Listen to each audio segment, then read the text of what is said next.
And now, introducing the Aristotle of the real G's. Boom, baby. What's up, brothers? Hope everybody is doing well out there. So tonight I wanted to do a stream and I wanted to do a reaction about on the channel Dark Femininity, because the dating game is totally upside down. It's totally fucked up. It's totally confusing and nobody knows what the fuck they're doing. So I wanted to show you guys an example of what's going on over there in the female dating coach area of the internet. And I want you guys to have an inside look, because, let's be totally honest. The manosphere is not very useful when it comes to improving yourself in the dating game. I have never taken advice from the manosphere, and I get better results than pretty much anybody in the manosphere. So, I want to show you what's going on the other side, just to show you how confused the other side is as well, to help you have an edge. And I know what some of you guys are probably thinking. Why am I concerned with what's going on the other side?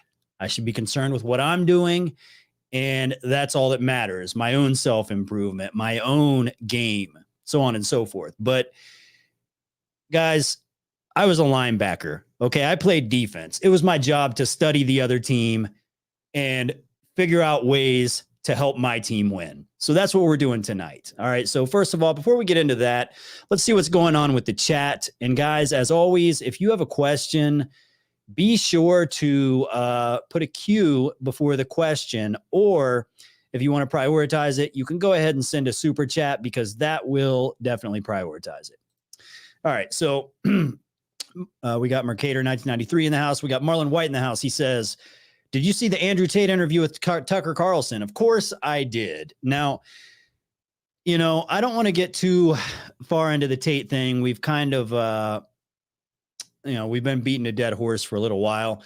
And Andrew Tate I think he's a good guy. Tucker Carlson interview aside, I just want to talk about what's going on with him. And in particular, what's going on with Jake Paul and, these virtue signalers out here. So as we know, Andrew Tate has pretty much been crucified. They have made an example out of him.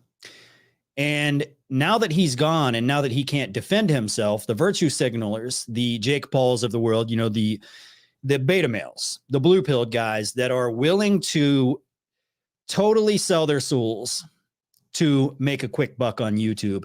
They don't care about the truth. They don't care about issues, psychological issues. They don't care about men's health issues or women's health issues, for that matter. The manosphere teaches a lot of positive masculinity too.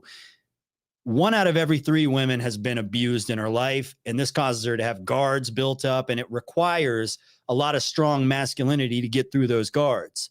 And out of those 33% of women that have been abused, about half of them have been sexually abused. So their guards are up even higher.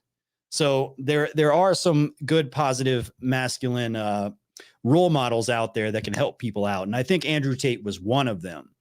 So they have been taking his words and slicing them up. And everybody knows that. And I think he was okay with that when he was, getting more famous and making more money.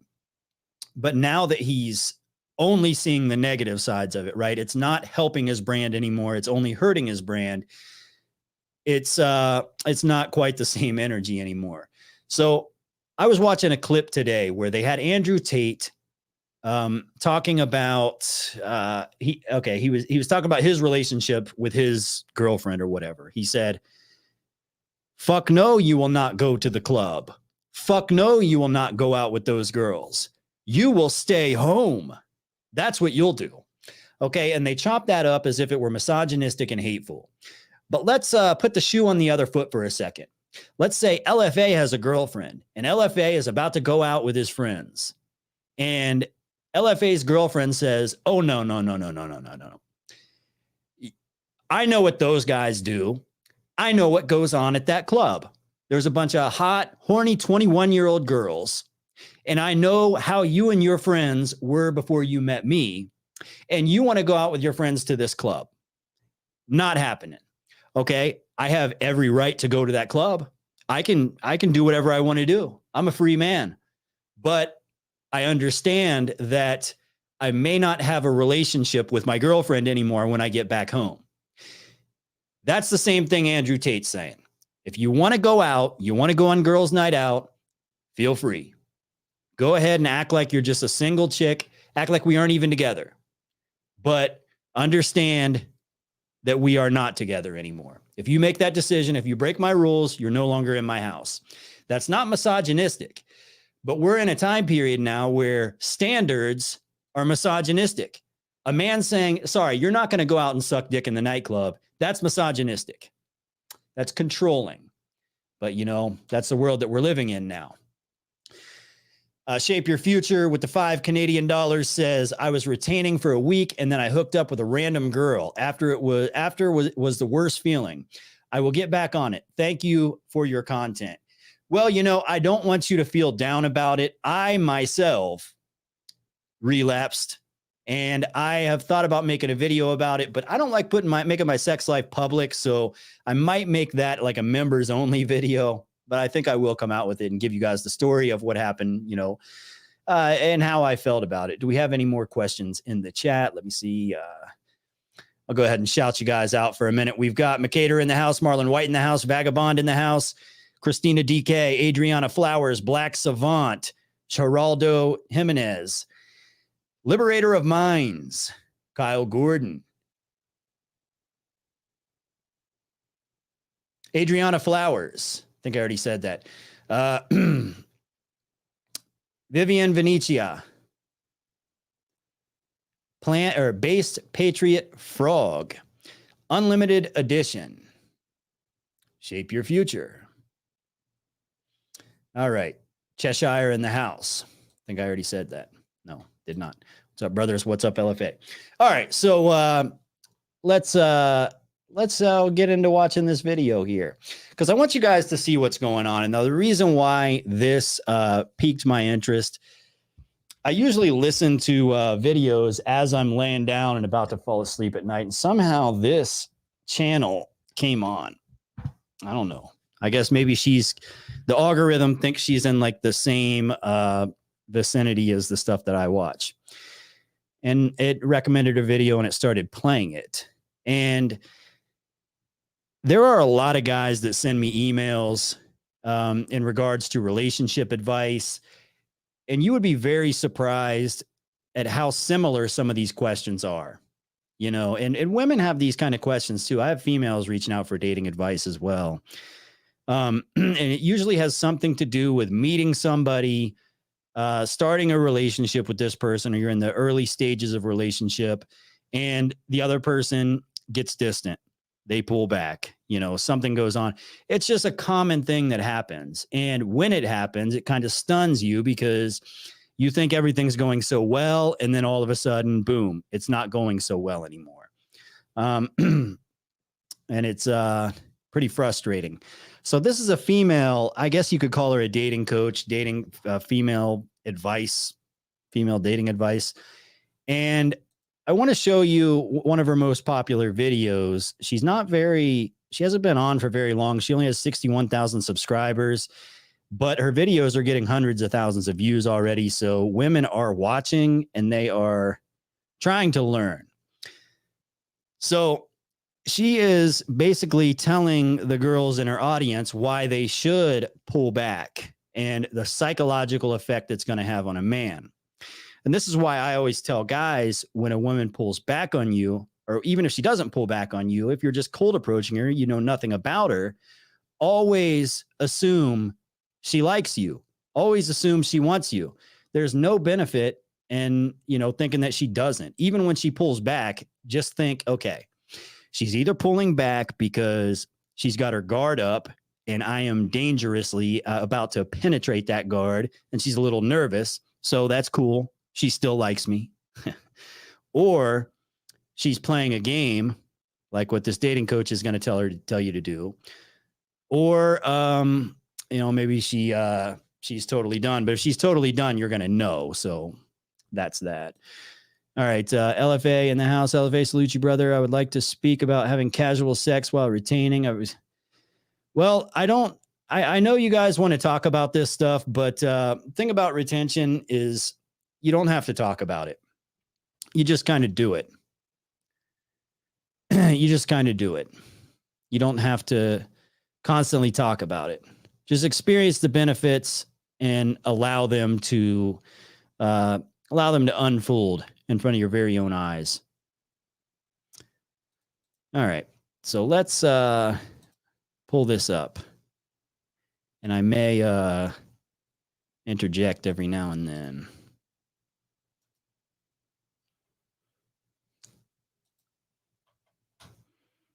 All right.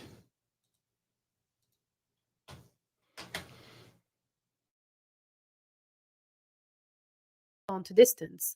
What does being absent for a while do to a man's mind, and why do men seem to fall in love and want a relationship with women who give them distance and they are repelled by women who are too present? This is what I'm going to cover in this first video.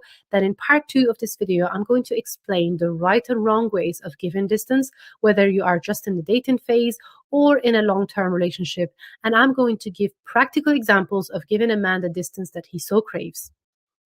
To answer the question of why men respond to absence and presence, let me first ask you a question. Have you ever known someone for whom you had such an admiration and maybe fascination as you observed them from a distance? Let's say a popular girl in your high school or someone from your workplace, only for them to become very ordinary, sometimes even mediocre in your eyes as you got to know them more and spend more time with them. The reason I'm asking this question is to make you visualize what distance does. Distance has an amplifying effect that makes people appear more than what they are, exaggerate their qualities, and even invent certain traits that they don't really possess. And all that comes down to the fact that when there is distance, there is space left unoccupied, which activates the mind's imagination and make it create, wonder, and fill in the blanks. And when it comes to love matters, men fall in love through a process of imagination that can only take place in the absence of the other person. They don't fall in love in your presence, but only after they sat down by themselves and took the time to process their emotions, form an idea of you, and think about you and how wonderful their life could be with you. So, love is an act of imagination. Okay, I got to interject for a second. So, any women, because there's a lot of women in the chat too, but any women that follow this sort of advice, you're just as stupid as the guys that are following the pickup artists, like following a dating coach that's basically just teaching game. You guys are just as dumb. There has never been a time in my life where, okay, none of my serious relationships involved any type of games at all. Because as a person that used to play games, it's very easy for me to identify games. So I am very direct. And if I spot out a woman that's playing games, I become less attracted to her. So the only kind of guys that you're going to be able to win over by using these sort of games are guys that are very inexperienced. And if they're inexperienced, they're probably low value, because if they had value, they would have experience too. All right, hold on. We'll get back to the video in a second. First, let's see if we have any questions here. How hypergamous is too hypergamous? Well, it depends on what you mean by that. So I don't, I think hypergamy is a thing, but the thing about hypergamy is that guys see this, they hear this term hypergamy in the manosphere, and they want to, they obsess over it, about women wanting high value men. So they think, okay, women want rich men, women want successful men, high status men. And if it's a man that's totally incapable of becoming high value, he can't make a lot of money. He's just, his earning potential isn't there. He's never going to be high status. He's not that good looking. This will cause him to resent women rather than, just go with the flow, be blue pilled, if you want to say, or whatever you want to call it, and go through life and still get okay results just as a blue pilled guy. But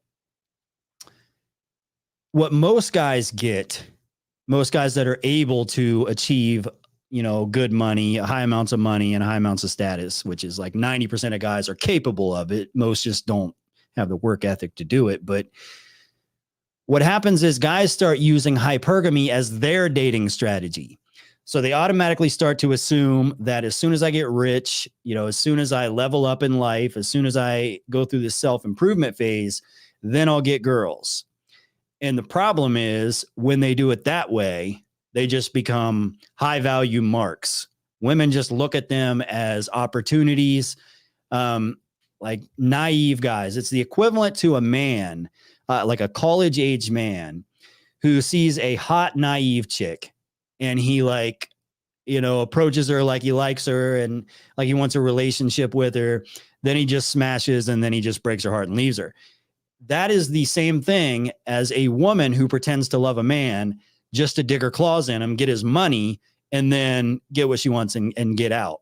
So that's kind of how that goes. So how hypergamous is too hypergamous? Well, if a man starts to realize, if it's a man that has self-respect, if he starts to realize that a woman is only with him for his money and status, his attraction to her will fade because human beings, I know the manosphere thinks this is probably blue-pilled, but whatever. Human beings have this ability to connect with each other, attach to each other, have emotional connections with each other.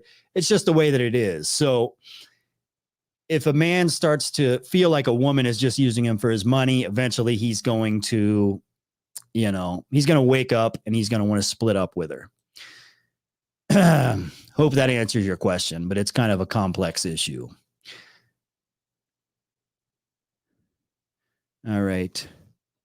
Question, isn't this the same as walking away, dump chicks more often? It's FOMO.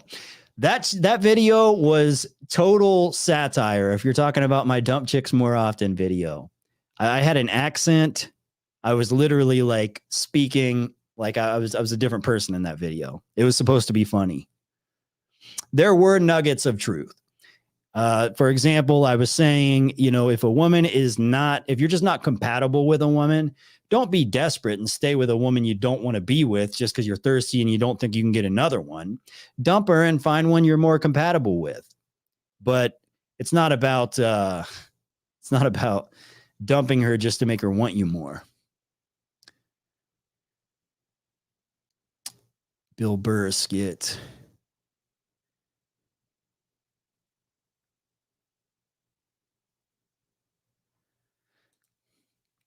"90 days on semen retention, working 16-hour days like it's nothing. Good job, sir."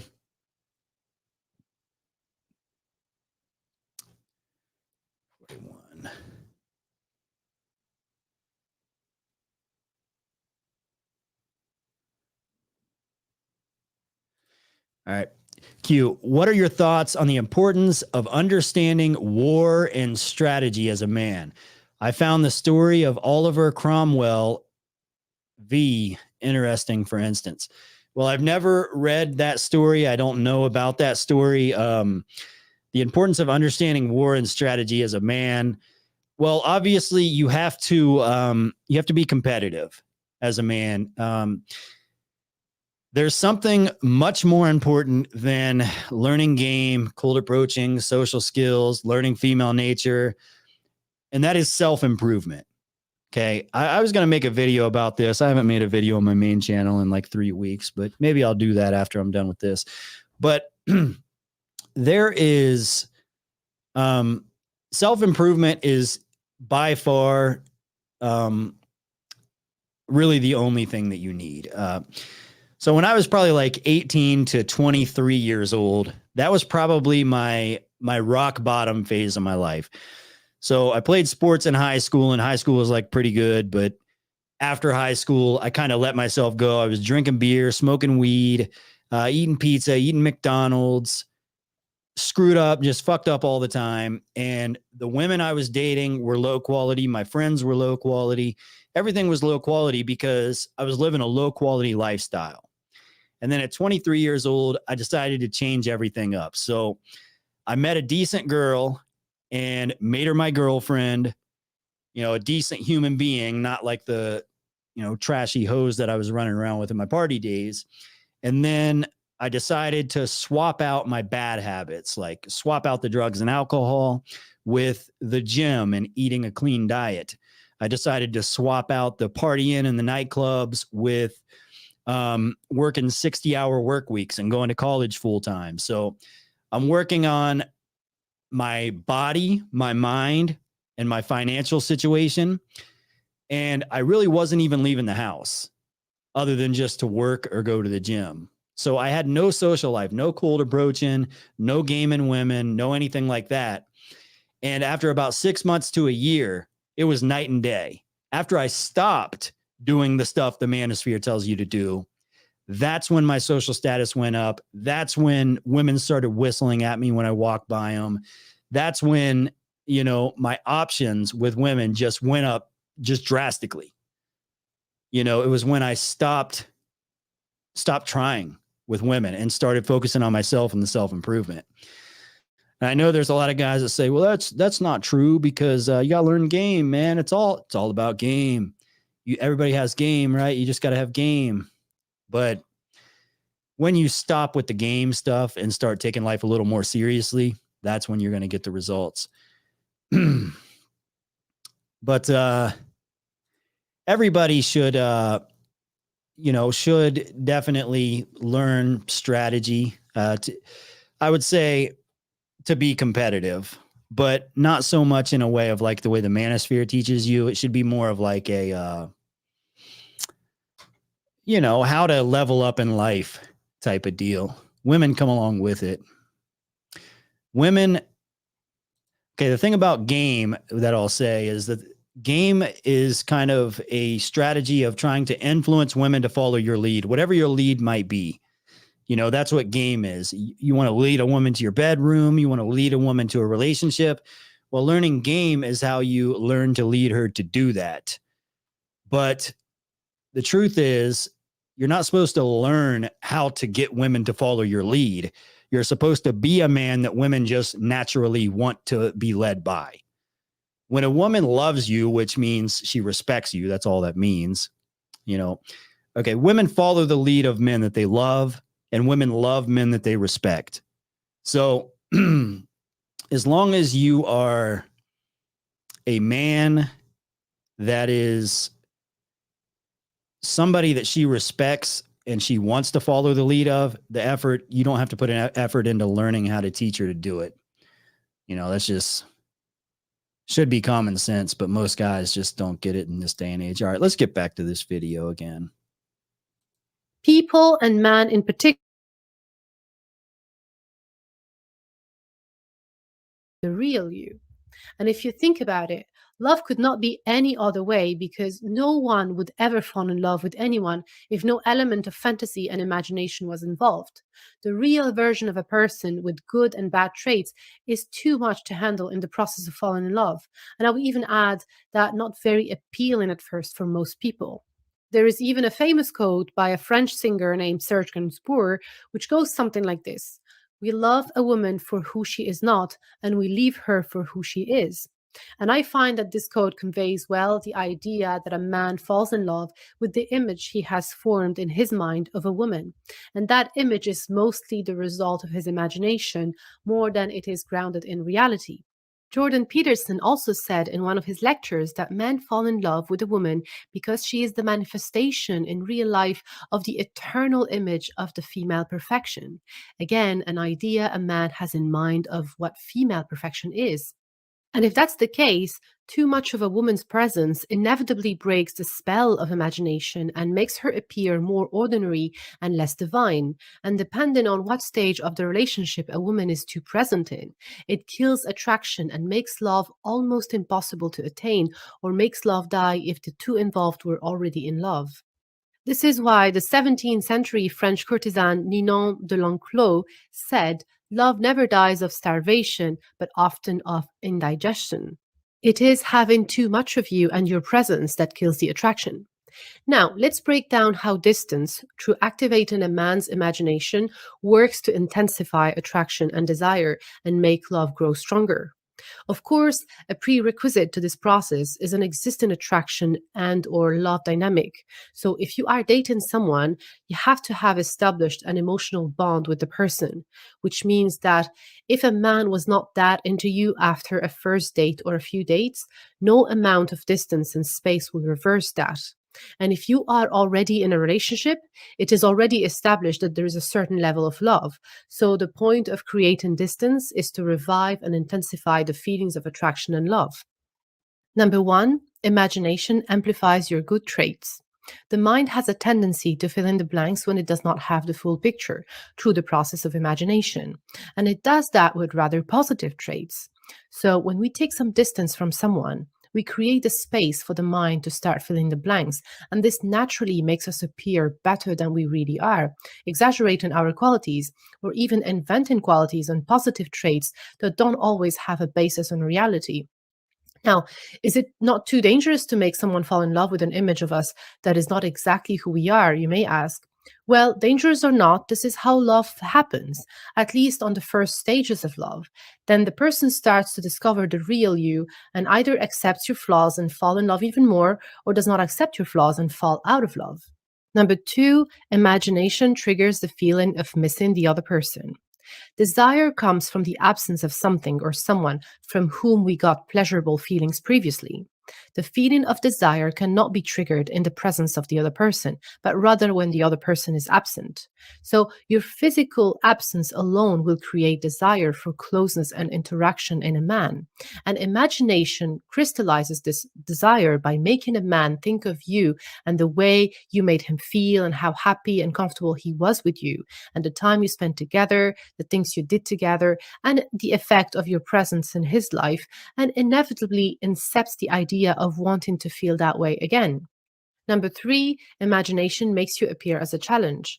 You may be the exact same person, but with the distance that you have established, a man's imagination will make him perceive you as more of a challenge because now there is the possibility of rejection, which may not have existed in his mind before. Well, let me explain.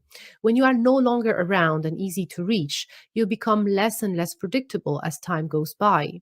A man no longer knows exactly where you stand, how you may react to what he says and what he does, and if you even still want to be with him and you still like or love him, and this makes you more challenging. So, if you guys are just dating, now he has to think twice before he can text you or call you.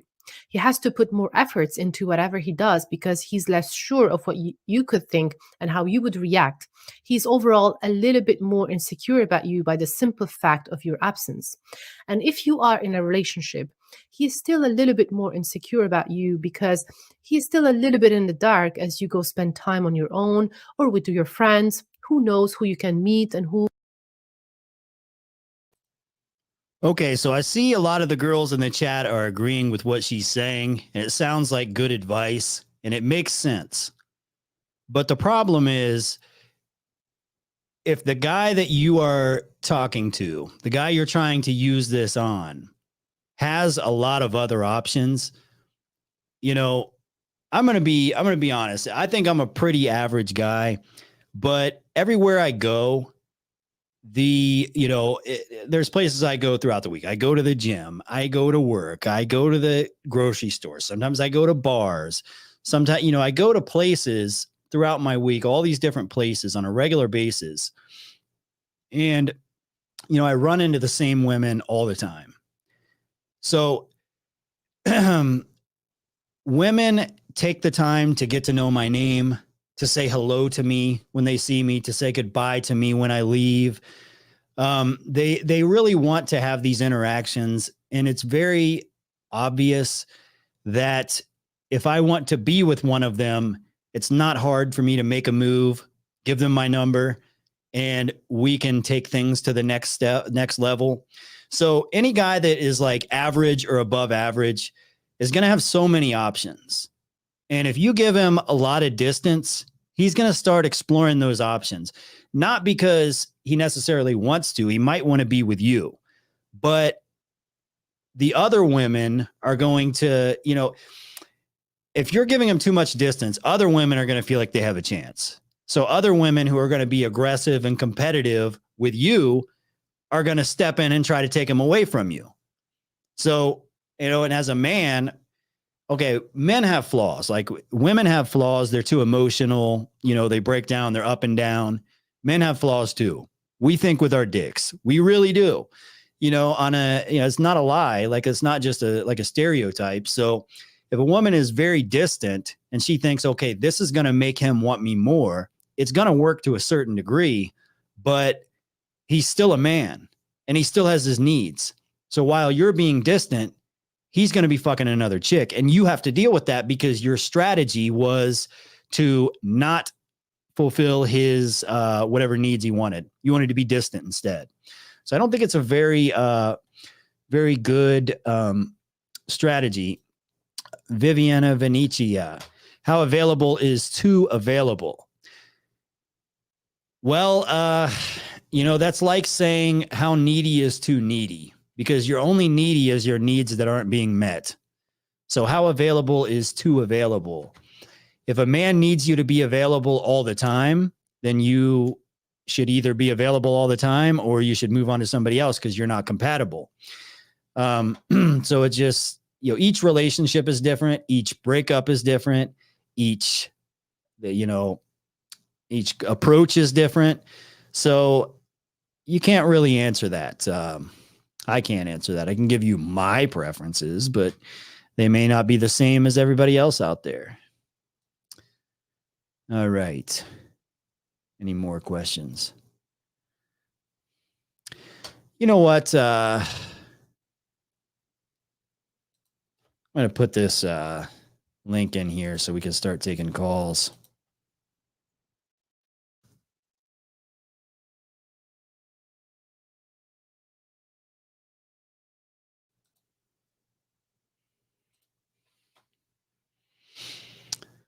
All right. Gotta pin that.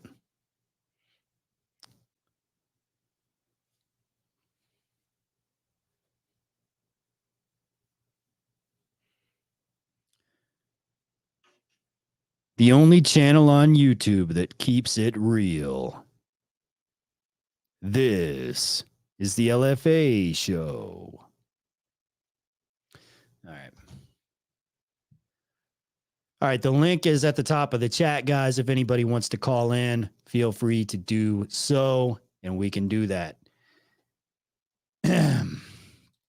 Scarlet Bear says, if you aspire to be a housewife, you have to be completely available, but still maintain self-respect. True.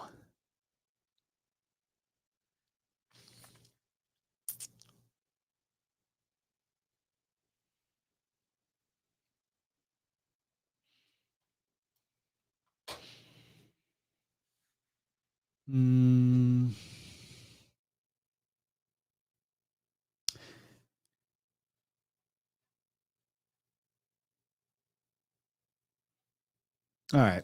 We'll play this a little bit more.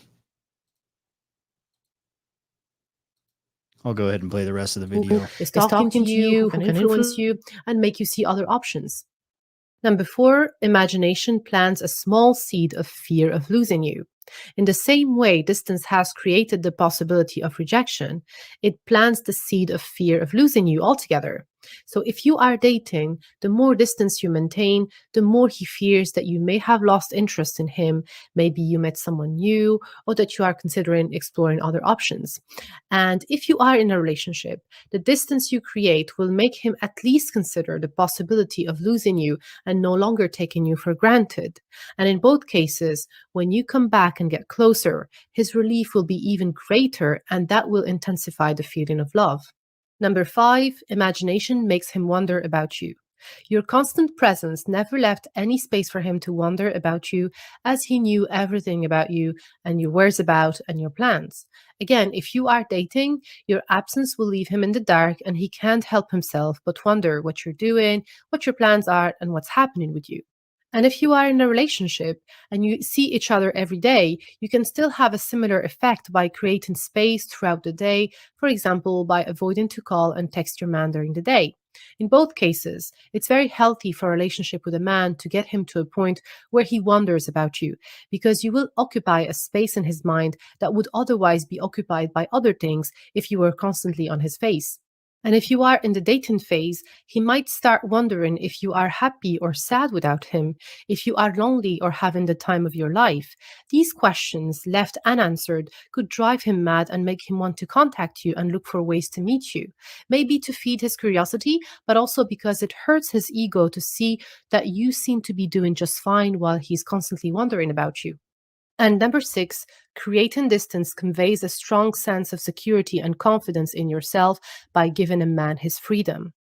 A lot of women have the wrong idea that men do not want to lose their freedom to a woman, and this is why they have a hard time to commit.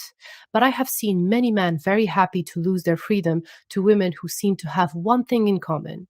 These women were never afraid to give these men their freedom by giving them space, even more space than what they really wanted. You see, I believe men want to lose their freedom, but not in a frightening way and not to the wrong person. They want to be able to recover that freedom when they need it and retrieve in their cave to deal with whatever is going on with them. And a woman who knows when and how to give space shows a man her ability to give him his freedom, but also her sense of security and confidence as she does that. Such a woman is not afraid, thinking that if her man gets some space and freedom, she might lose him to some other woman. And this brings us to the end of part one of why men respond to space and distance. Make sure to watch part two of this video, where I will talk about the right and wrong ways of creating space and give you some practical.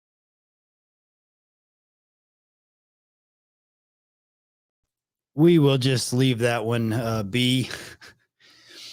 Yeah, so that's basically that's good advice for guys that are extremely anxious. You know, if it's a guy that can't handle, you know, a little bit of you know, if he's very insecure, you could say, then if you have an insecure guy that really likes you a lot, it will work on him. But if it's a guy that's secure with himself and has a lot of options, you're probably just going to lose him. But that's the same thing that happens when you take advice from PUAs. But now you guys can see what's going on the other side, and they get a lot of the same stupid advice that you guys get. So it's important to be able to identify the game that's being played and say, okay, I've seen this before. I know what this is now. I'm not going to get upset about it, because a lot of you guys are simps. You know, let's be totally honest. Like, a lot of guys out there, I think men genuinely want to treat women well. Like, they just want a good relationship. They want to treat her well. They want to spoil her. But they're not getting good results with that because, you know, it's the dating game has changed. You know, you have these simps that are willing to cash app girls and, you know, just give away all this free attention and free validation. So treating a woman good has lost its value. So guys resort to being misogynistic because it turns women on more. You know, they get better results when they're misogynistic. I don't know. That's a whole different subject, though. Anyways, Mercator 1993. Have you ever traveled to Europe? And if not, are you planning to? Yes, I want to go to Spain and Italy in the very near future. We will get that going soon as possible.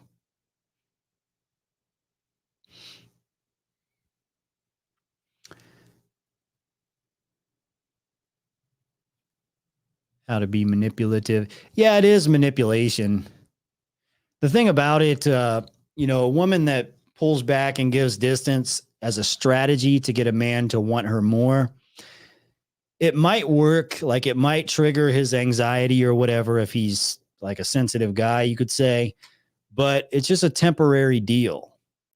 You know, in the long term, it's only going to set it up to, you know, once he finds out who she really is, to make him, you know, not want her. So she's going to be the one that loses out in the long run.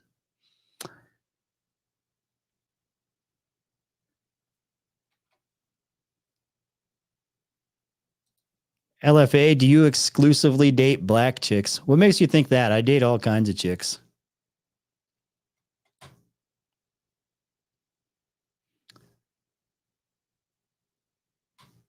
Sensitive beta.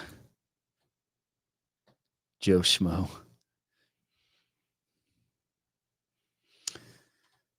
All right.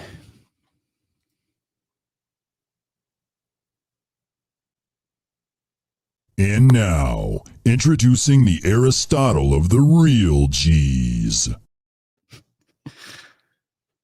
I had to make that the intro.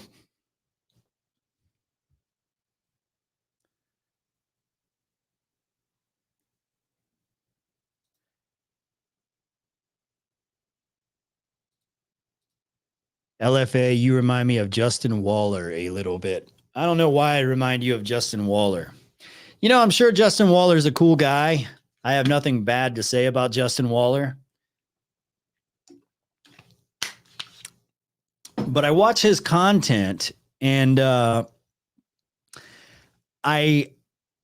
think he's basically just saying stuff like it's almost like a 16-year-old is writing his stuff for him and making it like very PG-13. Like, he's probably a smart guy. He probably has a lot of really interesting, smart things to say. If he would just turn the camera on, crack open a beer, sit in the driveway next to a brick wall and just shoot the shit with you guys, he would probably have a lot of really good things to say. But he's using this super professional stuff. Like, he puts on like $1,000 suit to make a YouTube video, which people aren't going to find very relatable. And then he reads a script that is suitable for, like, you know, people that just don't really know any better. So I'm not sure if his content is very useful, but I think he does have a lot of good things to say.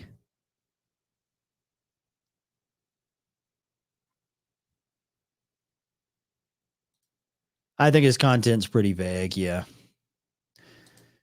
Vivian, yeah, what's up? Hey, what's going on? Can you hear me? Yes. Okay, cool. Oh, half of my earbuds work and the other half doesn't. And luckily it's the half that has the microphone. And look, it's not cutting out this time. That's great. I had it on airplane mode for like 10 minutes. That's good. See? It works. What's up? I missed like the last little bit of what you were talking about. Some other content creator or something. Yeah, that's I guess that's not important. Did you have any questions or anything that you wanted to bring up? Yeah. Yeah, I'm still trying to get an answer to my question. I've asked this question like 12 times now. What's the question? How hypergamous is too hypergamous? What is the real answer? Because the answer you gave was not very clear. It wasn't very clear at all. Like, you basically dodged it. No, well, there's no way to answer that. So each relationship is going to be different. So Right. you have certain women that are totally uncomfortable dating a man that's high status, or dating a man that's too good looking, or dating a man that is just too successful in any way. So some women are intimidated by that. They just can't handle it. So they would prefer being with a guy who is maybe makes less money. Maybe he's more of like an artist type that stays home and does, creative stuff, but I don't know. So it just depends on the situation. So if you're a guy that is, or all the guys out there who are striving to be multimillionaires, they hit the gym every day, they're physically fit, and women just give them googly eyes all the time, those guys are going to want a woman that's kind of hypergamous, because they understand that when they reach a certain level, the women that are interested in them are not interested in men that are below them. So they're only interested in a certain small percentage of men. Right.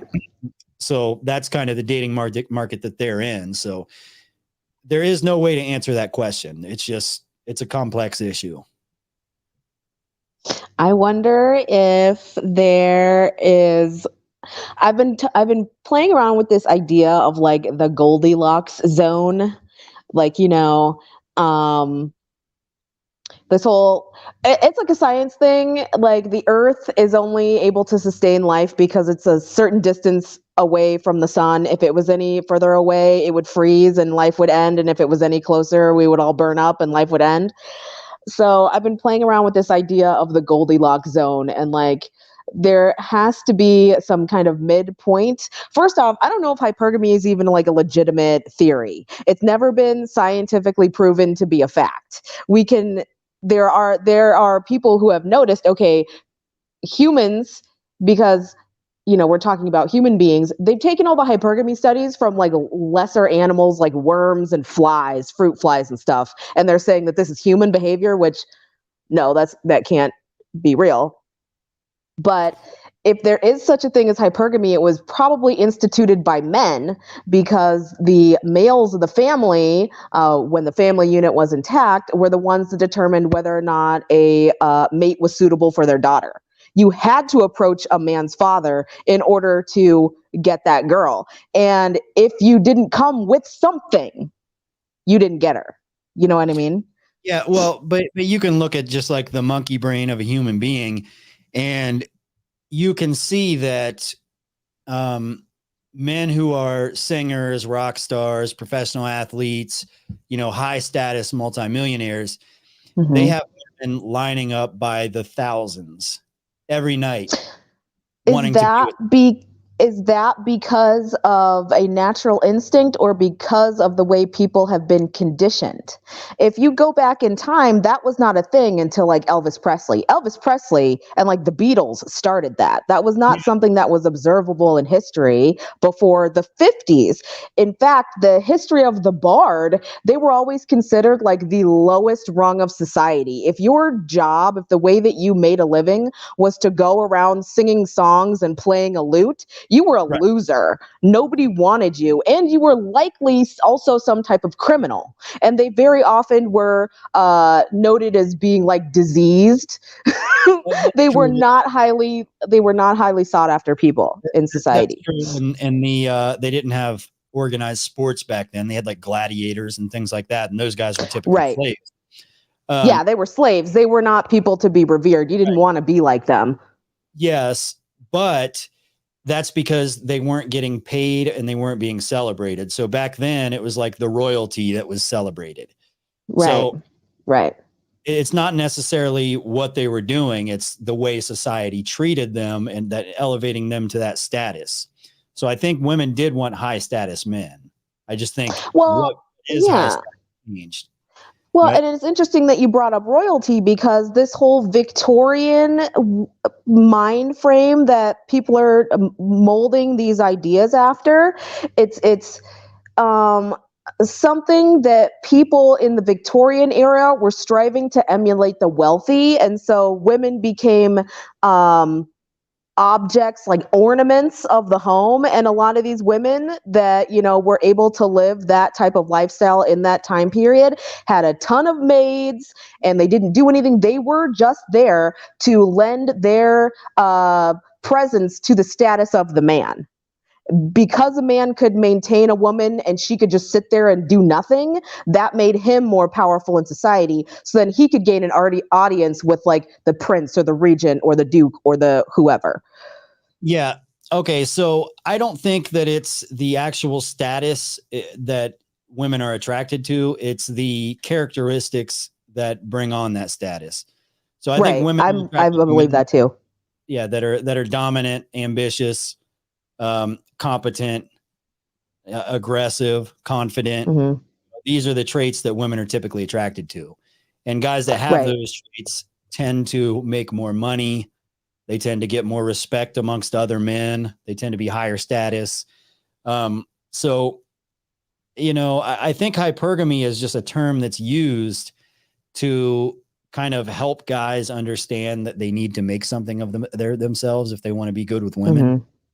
Mm-hmm. But yeah, I think that like that conversation about women monkey branching, like you never hear the red pill talk about, well, I was responsible for A, B, C, and D in my relationship, and I didn't do A, B, C, and D, and so she monkey branched. It was always like, oh, she's frivolous and she monkey branched. I have no idea why. Aren't women horrible? But if you were to like be a fly on the wall of those people's relationships, you would see, oh, he was inattentive. He wasn't good at paying the bills. He wasn't a responsible person. person. He wasn't good with the kids. He didn't, take care of things around the house when she asked for help. He just, Yeah, a woman once he usually, got married, he gave up and threw in the towel, and she got frustrated and left. yeah, women usually leave men about a year before they actually leave them. It takes, Mm-hmm. it's a long process. She'll check out mentally because, it just hasn't been going the way she wants it to go. And Mm-hmm. she will, it's just a slow process. She's not sure how to go about it, but he should have saw the signs on the wall like a long time ago. I mean, I agree with that. Yeah. I don't think But I mean, we don't have that. Yeah, we don't have that conversation going on where it's like, men have a personal responsibility to make sure that their relationships work out. yeah, no, But we're not having that conversation on women's side either. I haven't seen any of that monkey branching talk in a long time. Like most of the MGTOW grifters Mm-hmm. that were around in like 2017, 2018, they've all disappeared. Nobody talks about monkey branching anymore. Women are, I would say, a lot more loyal than men are. They have an emotional capacity 8 times the size of men's. And if they are in a relationship that they consider to be like stable, committed, they have a healthy attachment to that person, they're not going to have any interest in cheating or monkey branching. It's typically Right, the men who do the cheating. But yeah. men can cheat, But even without. then, that's the woman's fault. Like it's always like if a man cheats, it's always just like when a woman cheats. The people that cheat have a lack of personal responsibility and low integrity, so they're always going to blame the other person. And I'm not saying that people can't grow out of that. Obviously, they can. They can grow and change and learn from their mistakes. But anybody who's living in that type of repetitive cycle, yeah, you're pawning your responsibility off on the other person, and that's the real problem. Because if they go ahead. Well, women cheat typically emotionally. So if a woman is feeling an emotional attachment to her coworker at that given point in time, she might cheat because she's so driven by her emotions. She may love her husband. She may think she does, but maybe they haven't been talking for a couple months. They've been arguing. Things haven't been going very well. And her coworker is just the opposite of that. He's giving her that emotional fix that she needs. She could very easily cheat with that guy. But typically, when a woman cheats, she has one foot out the door and she's going to leave her husband for that guy. That's just from my experience. That's what I've seen. Men, on the other hand, we're not typically cheating emotionally. We're thinking with our dicks. This is where the discipline comes into play. So a man can love a woman to death. She can be his everything. And he just happens to be horny. He's out with his friends. There's some hot chick. He has sex with her. He takes a shower. He forgets all about her. He goes back to his wife. So the process of cheating is totally different for a man and a woman. Yeah. I don't know, like it, and this is the thing that I don't understand. Like, and then it goes back to hypergamy too. Like, one, if you want to be married, then you really should, take your wife out of the workplace, because there's no reason for her to be there, so that stuff like that doesn't happen. Just like you wouldn't be like, yeah, babe, go out on Saturday night with your girlfriends, all your single girlfriends, and get as drunk as you want. I support you in that. You can easily make money from home. That's exactly what got Andrew Tate canceled right there. Oh. Do I sound like a misogynist right now? Is my internalized misogyny showing? Yes. But then that is the goal of hypergamy. You want to find a man who can put you in a position where you can leave the workforce and eliminate some of those threats to your relationship. Yeah. And that's another thing. Typically, when a woman is totally satisfied with her husband, and this might have something to do with hypergamy too. If she feels like she is, she's receiving the masculine containment that she needs. And that's financially, that's emotionally, that's in terms of, safety and provision and all that. She's receiving all of that. She will want to leave the workplace.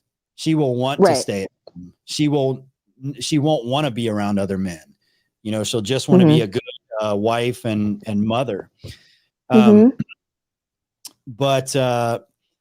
I don't think you get a whole lot of that nowadays. I think men are kind of conditioned to, in a way, like treat women like they're their equals. And I think women are repulsed by that. I think that's why so many men struggle with women. They just don't see it clearly. Well, it's And a then you mixed have, bag. I think it depends on the chick. I think it depends on, just like with men, it depends on what phase of life they're in. It depends on what they already want, their value system. I know for me, like, it is very easy for a guy to like turn me off and put me in that survival mode where it's like, shit, I'm just going to do it by myself. I don't need you. And that's unfortunate, but that's how it goes. You know what I mean? And that, I'm not talking about anybody specific. I'm just saying I've had that experience multiple times. And then there are guys who they expect that is what they want. They want someone who is just as hardworking and makes just as much money and wants the same level of lifestyle and is looking forward to do the dual income thing.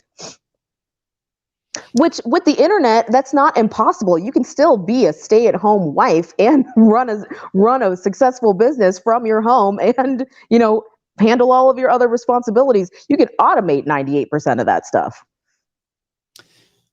that's true. I suppose there's something I tell guys when they send me emails and they're talking about, they're entering a relationship with a woman. I always tell them to ask the woman a question in like a non-sexual way, but ask her if she would be comfortable with him, handcuffing her, or like tying her up, like some BDSM type stuff. And I tell them to ask that in like a non-sexual way, but just to get just to see what response you get from her. And I've asked this to a lot of women too, and the response tends to be exactly the same every time. They're like, well, not the first time we're together, but maybe somewhere down the road. Now, the reason why I tell guys to ask this question is because BDSM for a woman is not like what guys think, like a super like kinky thing to them, like something that turns them on. It is because nobody wants to be tied up. Nobody wants to be handcuffed. That's just not something that people want. But the reason why a lot of women enjoy being tied up is because they are being tied up by a man that even when they give him, like, they give up all of their safety and he is in 100% control of their body, their safety, their well-being and everything, they're still safe and they're still like, they know that he's not going to abuse it in a bad way. You know what I mean? He's going to do like good things to her. So that's why it's something that turns them on. So that should be the dynamic that people have in their relationship as well. Like the man should almost have complete ownership of the woman. And because let's face it, like up until like 100 years ago, women couldn't survive without men. Mother Nature would destroy women. It's just the way that it was. So they needed a man to protect them. So women need that masculine containment, that masculine ownership. And I think it's sort of instinctual for them to feel like when they receive that from a man, that is like the dynamic they need for a healthy relationship. Does that make sense? Mm-hmm. It does make sense. I don't really align with the whole equating BDSM with like submission in that way. I understand that that's something that we've been introduced to as a society via pornography and all that kind of stuff. So it's common vernacular, but I really think there's probably a myriad of ways to generate that same type of experience without having to introduce violence into your relationship on any level. But that's just me. Well, it's just one. I'm sure there are many other examples, but that's just like an obvious one. Right.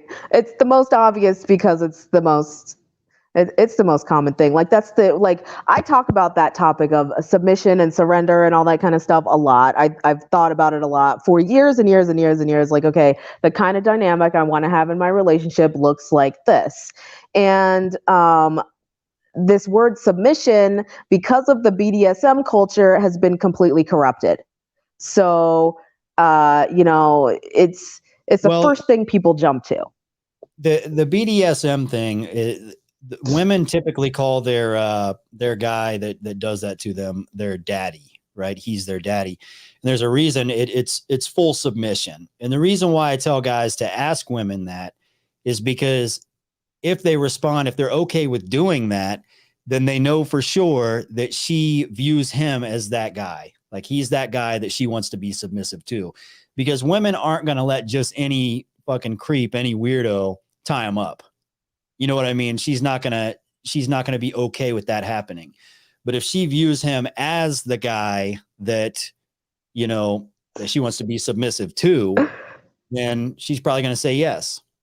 That's why I ask it. I think it's a productive question, and I recommend any guy. I can see where you're coming from. I'm not saying that you're wrong in asking it, and I totally understand the motivation behind it.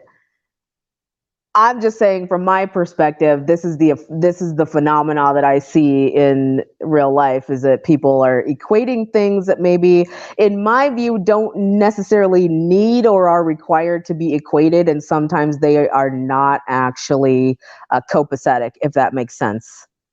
Well, what would be a better way of going about it? You know, you could ask a woman, would you do dishes every day? You get the same answer. He's probably going to do that anyways.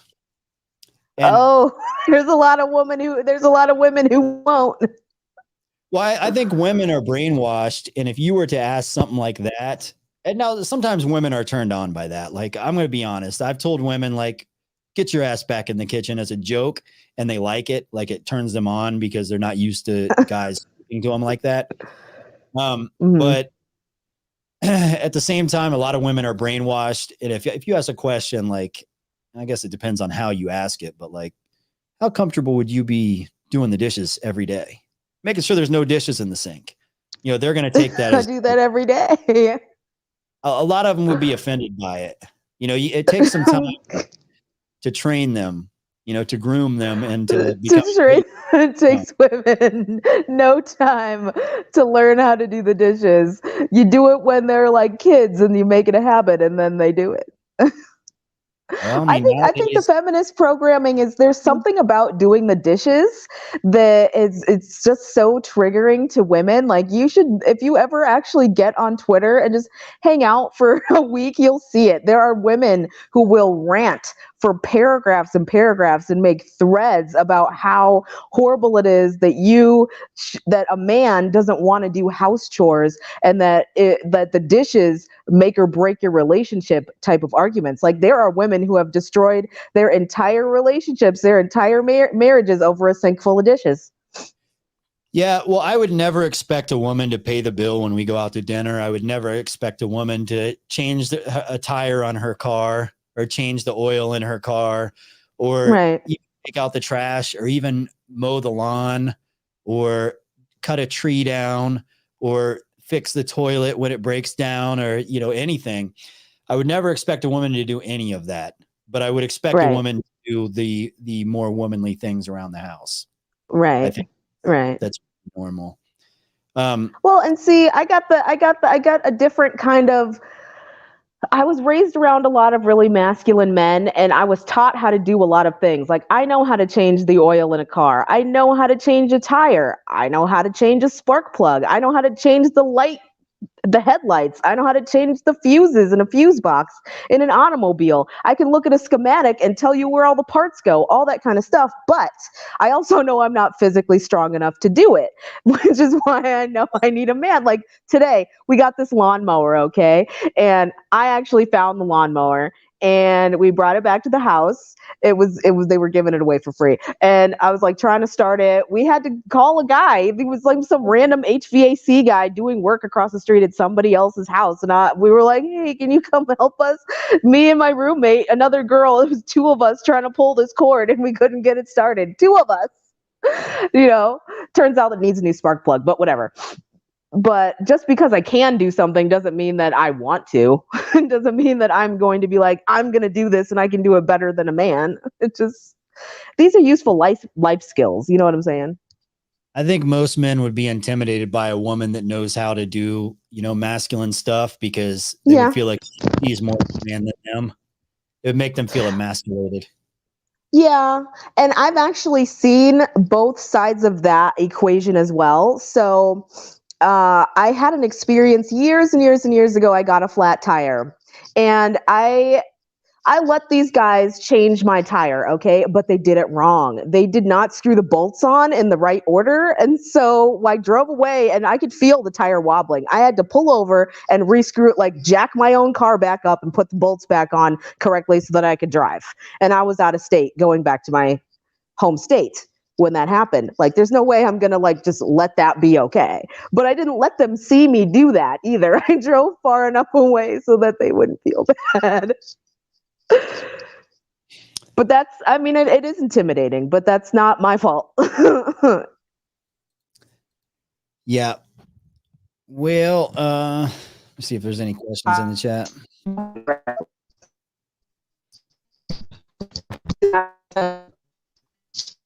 It's making weird noises again. You're freezing up. Yeah, it is.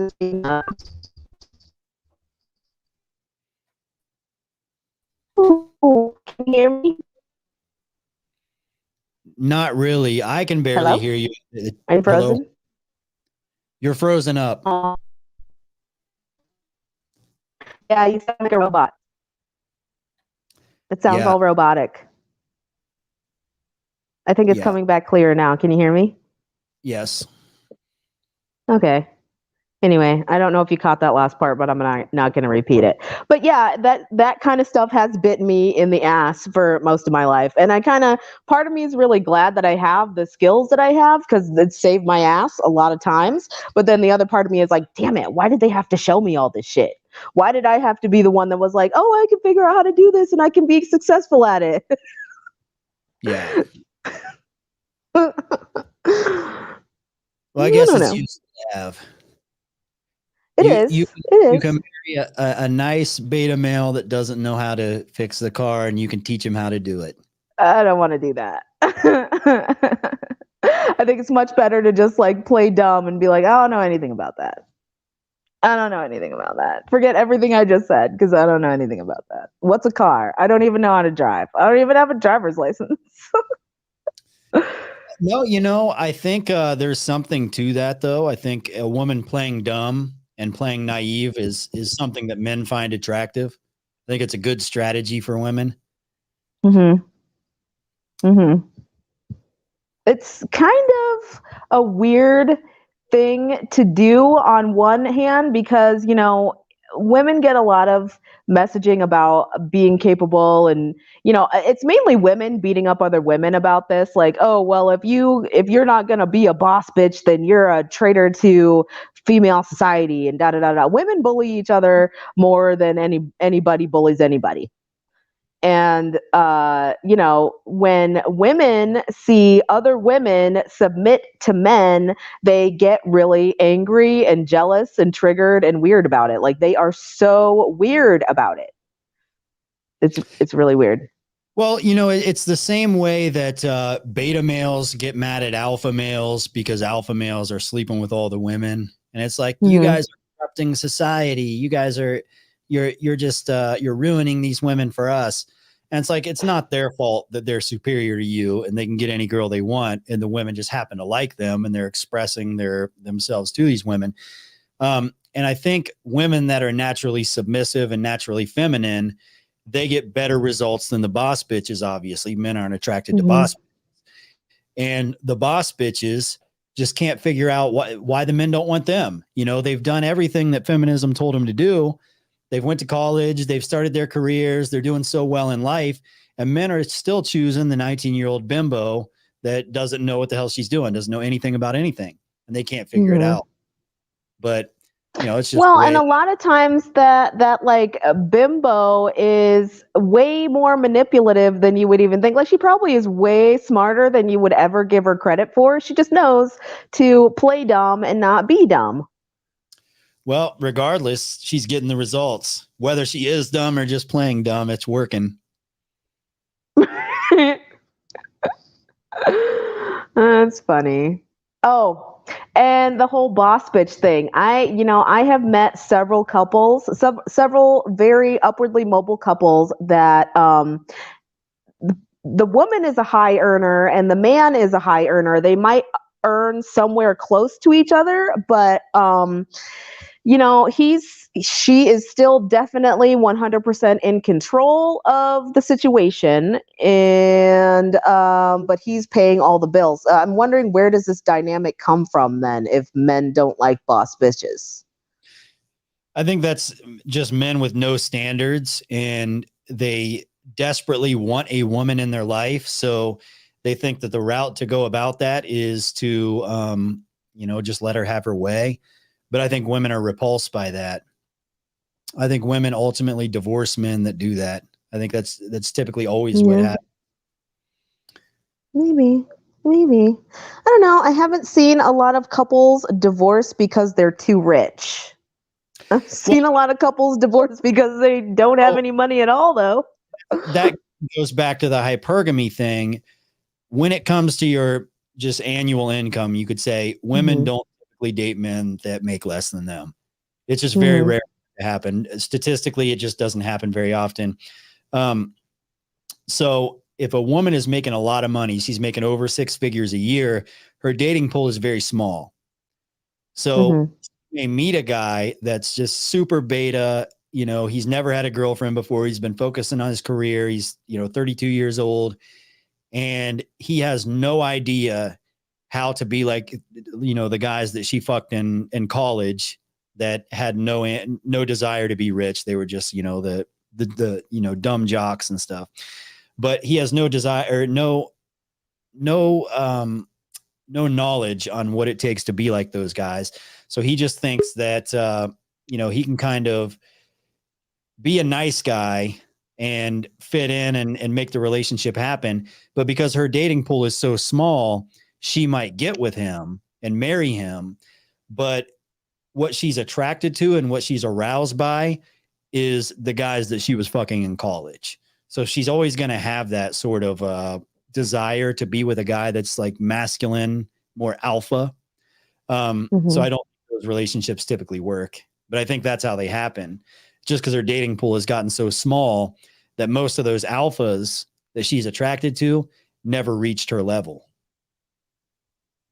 So what's up with all the men that are like, how do I want to put it? They want a worker. They want a workhorse. We'll use some terminology like that.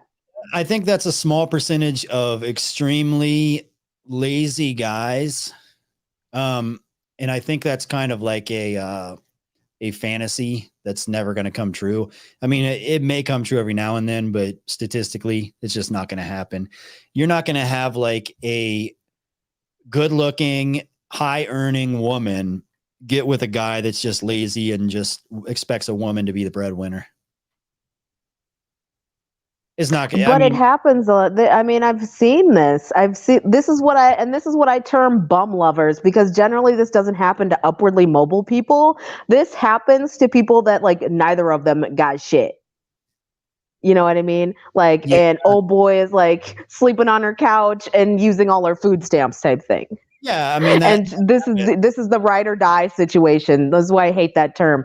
That he's in and out of jail and she's right there for him, and they're like impoverished, and she does everything. Okay, yeah. So you've got a woman who was probably abused as a kid, had a very rough upbringing, like a lot of shitty things happened to her, because that's a high percentage of women that go through that sort of thing. She has very low self-esteem. Every time she's ever tried to get with a guy that was like high status or high value, he's just probably smashed her and left, or like broke her heart or some shit like that. So now she's in a position where she desperately wants some sort of love and affection. And the only way she can get it is by dating a guy that is at the very bottom of the barrel, totally unproductive, has very little options. So she gets with him and he just smokes cigarettes and sits on the couch all day, and she puts up with it. But that's because she thinks that's she bought him his Xbox. Yeah.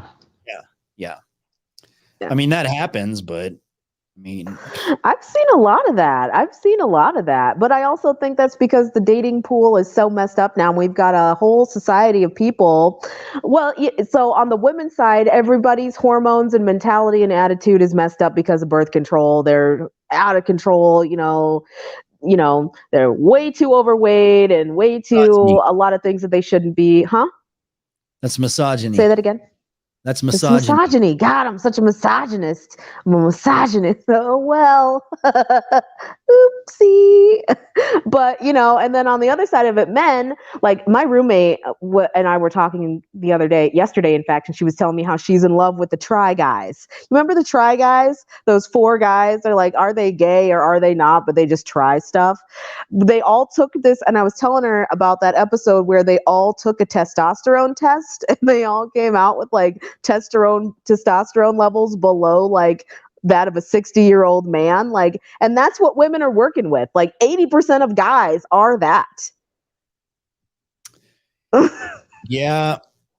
Well, it's sad because I think your lifestyle, a man's lifestyle plays a big role in his testosterone levels.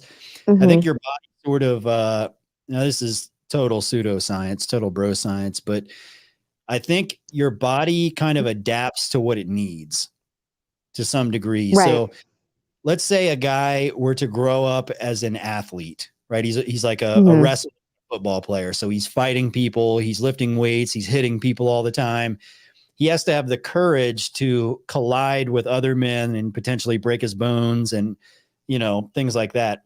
So, a lifestyle like that, naturally, his body is going to say, okay, you need more testosterone, especially if he's lifting weights, because his body is starting to adapt to it. And his body's saying, okay, you need to recover faster. You need to adapt to all this muscle you're putting on. Testosterone plays a big role in it. So, that's going to happen. But when guys take that route and they have that high testosterone, society treats them really bad. For example, men are punished for their sexuality. What is sexual harassment in the workplace? It's a man expressing his sexuality. What kind of men express their sexuality? Men with high testosterone, men who are confident. Testosterone is what makes a man horny. So and it makes him confident too. So if he has high testosterone, he's confident, he's horny. Women are always looking at him, checking him out. He gets good results, and he says something that could be taken as perverted, and that woman happens to be in a bad mood. He's lost his job, and that's sort of something that guys experience. So they're taught to not be like that. So they're kind of taught to be more like girls. So I think they're almost taught to behave in ways that will lower their testosterone. They're not supposed to fight with other guys. They're not supposed to be as competitive. That's toxic masculinity. You should allow other people to win. Everybody gets a trophy, and that's kind of how they're raised nowadays. Right. I think that's just the way that it is. But at the same time, any guy out there that wants to get good results, you got to resist all that bullshit. And unfortunately, the people that are telling you to resist it, like Andrew Tate, are being canceled. And, they're slowly getting rid of those type of men. So it's kind of difficult. I don't know what to tell people.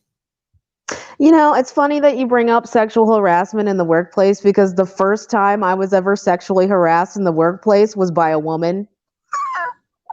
It was really, really weird. She was my manager. I was working at a burger joint, and she smacked me on the ass. And I was like, what? And she was like announcing that she was gay. Like, she'd say it at the top of her lungs so like everybody could hear it. Like, and she said this probably, I don't know, half a dozen times before she did it. And then I took my other manager into the office. Meanwhile, keep in mind, I'm young. I'm still like 17 when this happened. And I told them, I was like, listen, this is really inappropriate. This has to stop. If y'all have been letting her get away with this for a while, y'all need to like get her in line, because that's a violation right there. That's a technical foul. And she stopped after that. I don't think anybody had ever told her no. Yeah. Well, the thing that's about not the only instance, but I mean, the first time it ever happened to me was from a woman. So yeah, the thing about women being the sexual aggressors. Yeah, the aggressor in that situation. When they're doing it to a man in particular, it's non-threatening.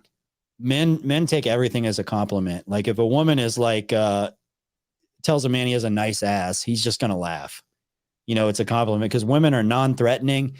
And I think the demeanor of a man and a woman is just different. I think like the way men receive sexual compliments versus the way women receive them. It's just totally different. Well, yeah, I don't think a man would ever do that in the workplace. You know what I mean? Like, I've had men give me compliments at work, and then other women get mad on my behalf. Like, I wasn't offended by that. But yeah, they're not mad on your behalf. They're just jealous. is that what it is? Because I mean, Yes. I guess, okay. Like, I wouldn't interpret that. I'd be like, oh, he gave you flowers, or he said you look nice today. That's so sweet. Yeah. I would just keep it rolling, but maybe that's just me. I guess that must just be me then. But maybe you're right. Maybe it is jealousy. I've lost jobs because HR ladies are jealous. I can see that. I can see where you're coming from. Yeah. I'll agree with that. Yeah. It happens. Anyway, I have a pot of chicken broth. I'm making bone broth on the stove. I have to stir it. But yeah, I don't know.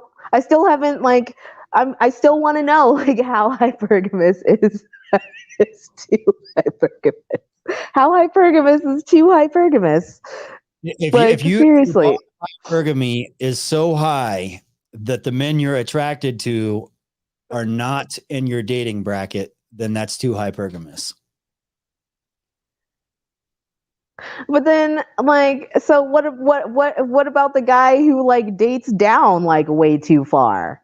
If she has the confidence and it doesn't bother her, like, if let's say that she comes from a family of all good looking people, okay, and so she doesn't see the way that these guys look, she thinks that's normal. Her subconscious says, oh, this is what a man is. You know, like I say, my dad was 6'4", you know what I mean? He was an athlete. I don't feel uncomfortable around athletes. I grew up around athletes. I don't really care about that.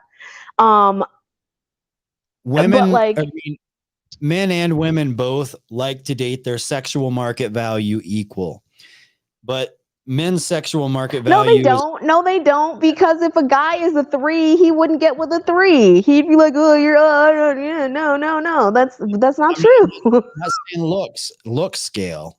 I'm saying sexual market value scale. So if a guy's sexual market value is measured by a lot of things, like looks play a small role, but money and status and things like that play a much larger role. Women are attracted to a man that is powerful. You know, there's just something about like that powerful, ambitious guy that rises to the top of dominance hierarchies. Women are instinctually attracted to that. So a man's sexual market value is based on looks, money, status, and a lot of different things, right? So a woman's sexual market value is typically gauged by the way she looks and how old. Simple as that. And is she not a complete whore? Does she have, how many kids does she have? Like, these things factor into a woman's sexual market value. So if a man is a 3 in looks, but he's a multimillionaire, yeah, he still expects a woman that's like a 8 or a 9 because their sexual market value equals.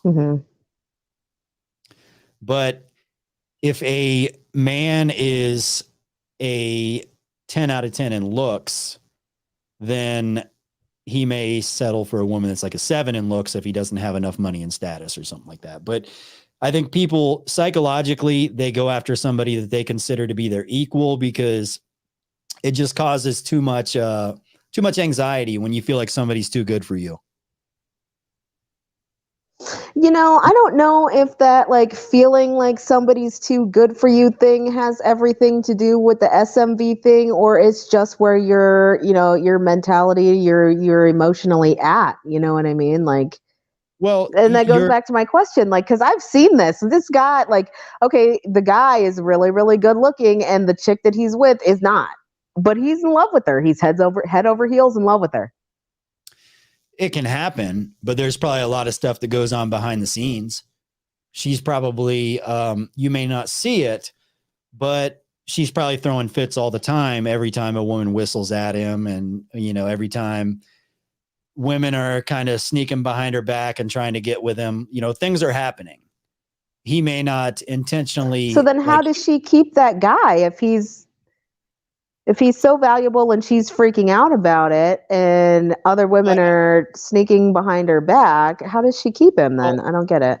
This is kind of a hypothetical conversation, so I can't tell you exactly what's going on. I would say typically in those situations, they have a lot of issues behind the scenes that other people may not see. I think it's unhealthy. I think well, you would know more than I do because, yeah. I don't know. What were you saying? I think you froze up. Well, that's something that I've seen in my personal life with friends, with, you know, people that I've been doing this YouTube thing for a while. I've talked to a lot of people, but also when I was in college in psychology, when we were covering like the psychology of love and stuff like that. There's a lot of research on that. People typically search after people that are somebody they consider to be their equal, you know, whatever that may be. It's like, statistically speaking, that's what people go for. Like a very large percentage of the time, like 80% of the time. It can work out. I mean, there's a lot of things. Like there's men that are fairly good looking and they have a lot of money and they'll go overseas to a third world country to find a wife. Like they'll literally go down all these, like they'll find a woman that they consider to be well below them. That's just because they have low self-esteem and they don't think they can get a woman in their local area. So some people do want to date that, but that doesn't mean that the person they're dating is comfortable with it. They may like it at first. They may think, wow, I've really found somebody that's, you know, so far above me. Well, I can't believe they love me. But after a while, it's probably going to cause some sort of, it's going to cause issues. I'll just say that. Yeah, and there's also that whole thing where like you're trying to artificially create that, you know. It took me a long time to fit because it's part of this game thing where it's like, oh, well, you should neg somebody and lower their self-esteem, and I'm like, are these people just like psychopaths and narcissists? But then I realized, oh, it's because they think I'm more attractive than they are, and because they think I'm more attractive than them, they think that I think that I'm better than them. So everything that I do gets interpreted through this filter where they think I'm an arrogant bitch. I get it now. So now it's just like, okay, I'm not even going to try. Not with that one. That's the reality. Well, go stir your chicken. It's weird. Broth. Like, that's psycho. Okay. All right. Yeah. See you later. Oh, by the way, I'm making YouTube videos, you guys. You guys can come to my channel and check it out. They're kind of crappy right now, but they'll get better. Okay. I'm going to go stir my chicken broth. I'll talk to you guys later. All righty. Okay. Bye. Bye.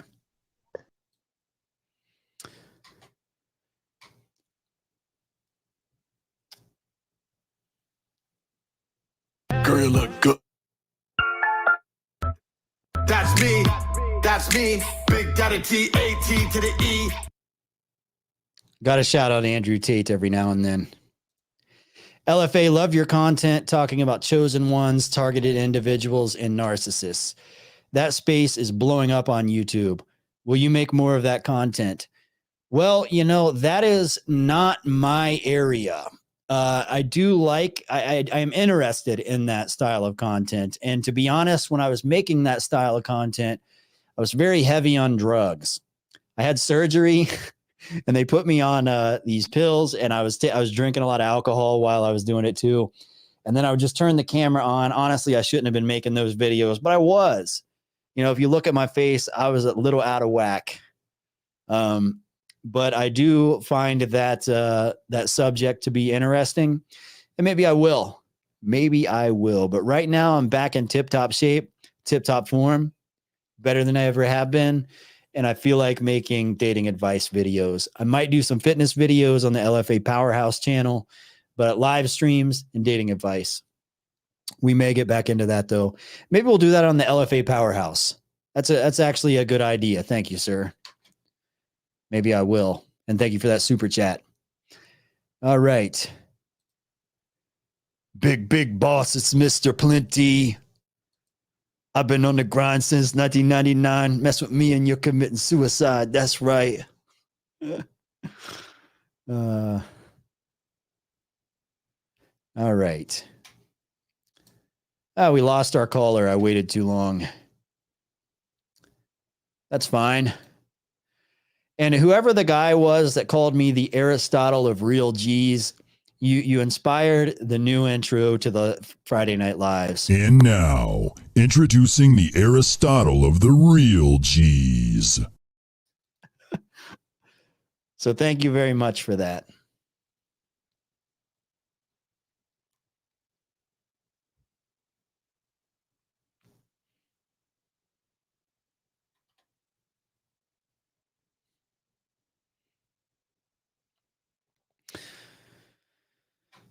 All right. I had no idea Andrew Tate was a rapper till last week. Girl, you look good. I don't want to lie. You know I want to fuck, but I don't want to try. Geraldo Jimenez. Yeah, you're the one that figured it out. Yeah. Appreciate that, sir. Where's Mr. V-Taper? He was here a little bit ago. LFA, what is your tanning routine? I go outside. Sometimes I'll take a walk or a jog outside, like on a Saturday or something. I stay, I'm not a very pale white guy. I'm sort of like a golden, bronzy white guy. More like people from Italy and Spain are.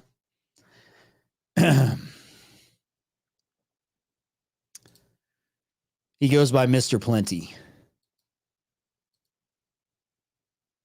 Very interesting. Yes, it is.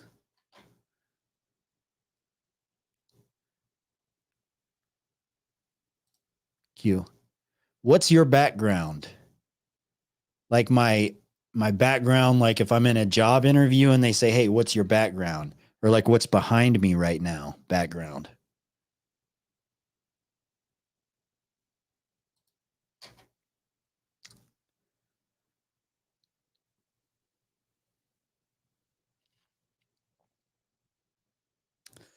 What's negging? I thought negging was like putting people's self-esteem down, making them feel like less than. Let me look that up, actually. What is negging? Negging is an act of emotional manipulation whereby a person makes a deliberate backhanded compliment or otherwise flirtatious remark to another person to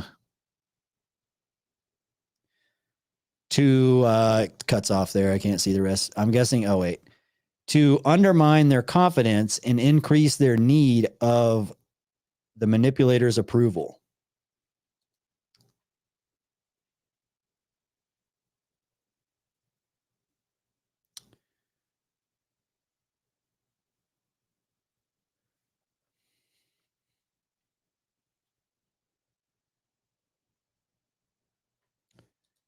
You're of Southern European descent, LFA. Yes, sir. Yes, sir. LFA, did you ever box? I've never had a boxing match, so I would say no. Have I trained? Yes. Have I been in many street fights? Yes. But in high school, I wrestled. I trained a little bit of Brazilian jiu-jitsu in like my mid-20s. But I've never taken boxing seriously. I like boxing. I think it's like the most entertaining version of fighting to watch, but it's not the most effective. I would say jiu-jitsu and wrestling are both superior to boxing. Like if you're in a street fight, you would do much better taking somebody to the ground than you would throwing a punch on them.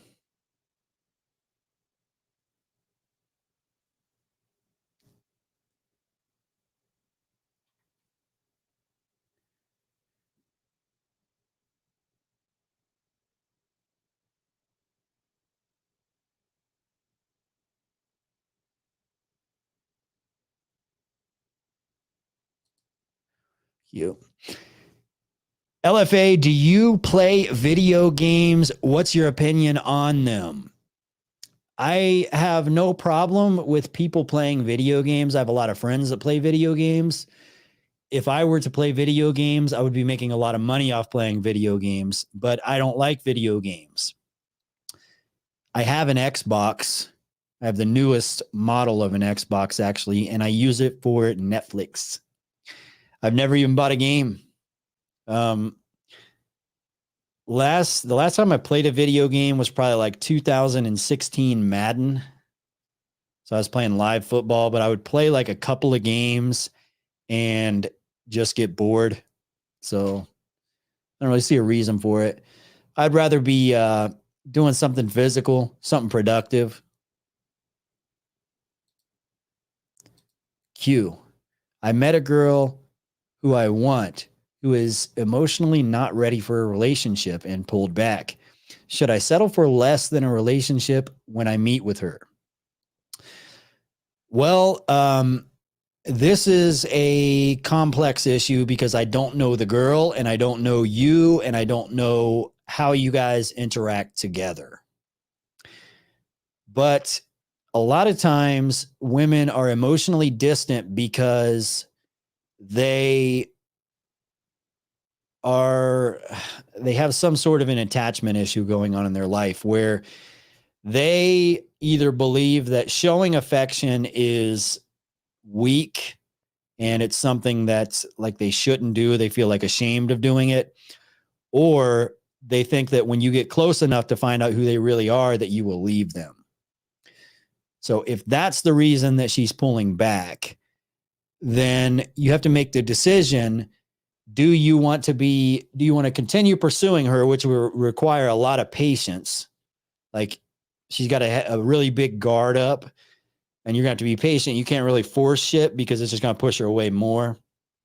But you can't totally just walk away because she'll assume that her insecurities were correct.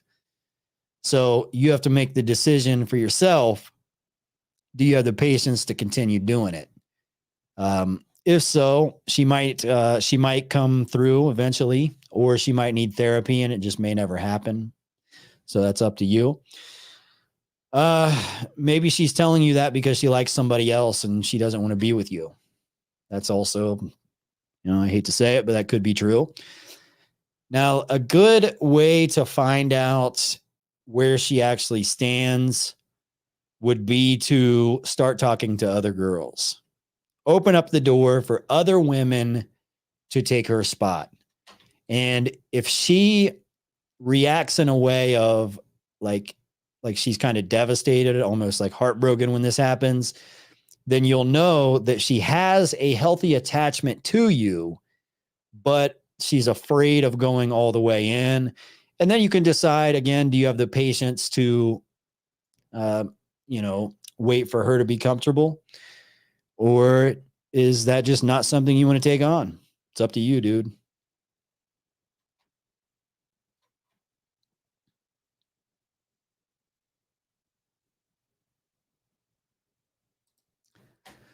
Authenticity is contagious.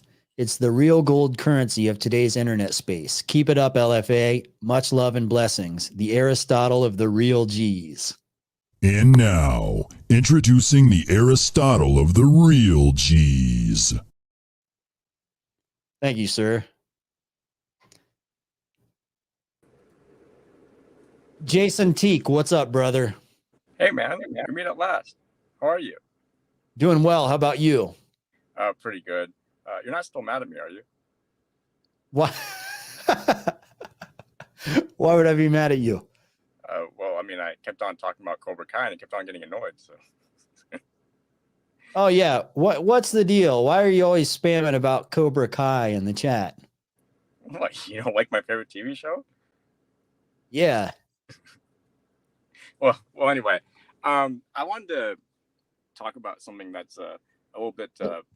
Hold on, we can do that, but first I've got to shout out Tony Lama Gilbert with the $5 super chat, and Geraldo Jimenez. We already read his super chat, but Tony Lama Gilbert with the $5 super chat says, "Keep up the hard work, brother." Thank you very much, Tony Lama. It's always good to have you in the chat, sir. All right, proceed, Jason. Hey, I got this idea regarding education reform, because sometimes you talk about education and like jobs and like that kind of thing. So what do you think of this? What if someone who's 18, they just do an online bachelor's degree instead of a traditional ground or campus degree, and they work a job like jobs you can do at 18 with just a high school diploma, like customer service representative or bookkeeper, and then by the time they graduate college, they have they might not even have any kind of student loan debt at all because they were able to just work while doing the online degree. Because if you do a traditional ground or campus degree, it's hard to work those kinds of jobs. Yeah. Well, the thing about that is nowadays, so many people have college degrees that I don't think it really even matters anymore. Like nobody cares if you went to Harvard or if you went to Phoenix Online or whatever. So as long as you're qualified for the job, if the job requires a bachelor's degree or higher or something like that, I don't think it matters where you got it from. And what really matters is your ability to impress them in an interview. When you sit in front of them, are you a person that they want to hire and they want to work with for the next 15 to 20 years?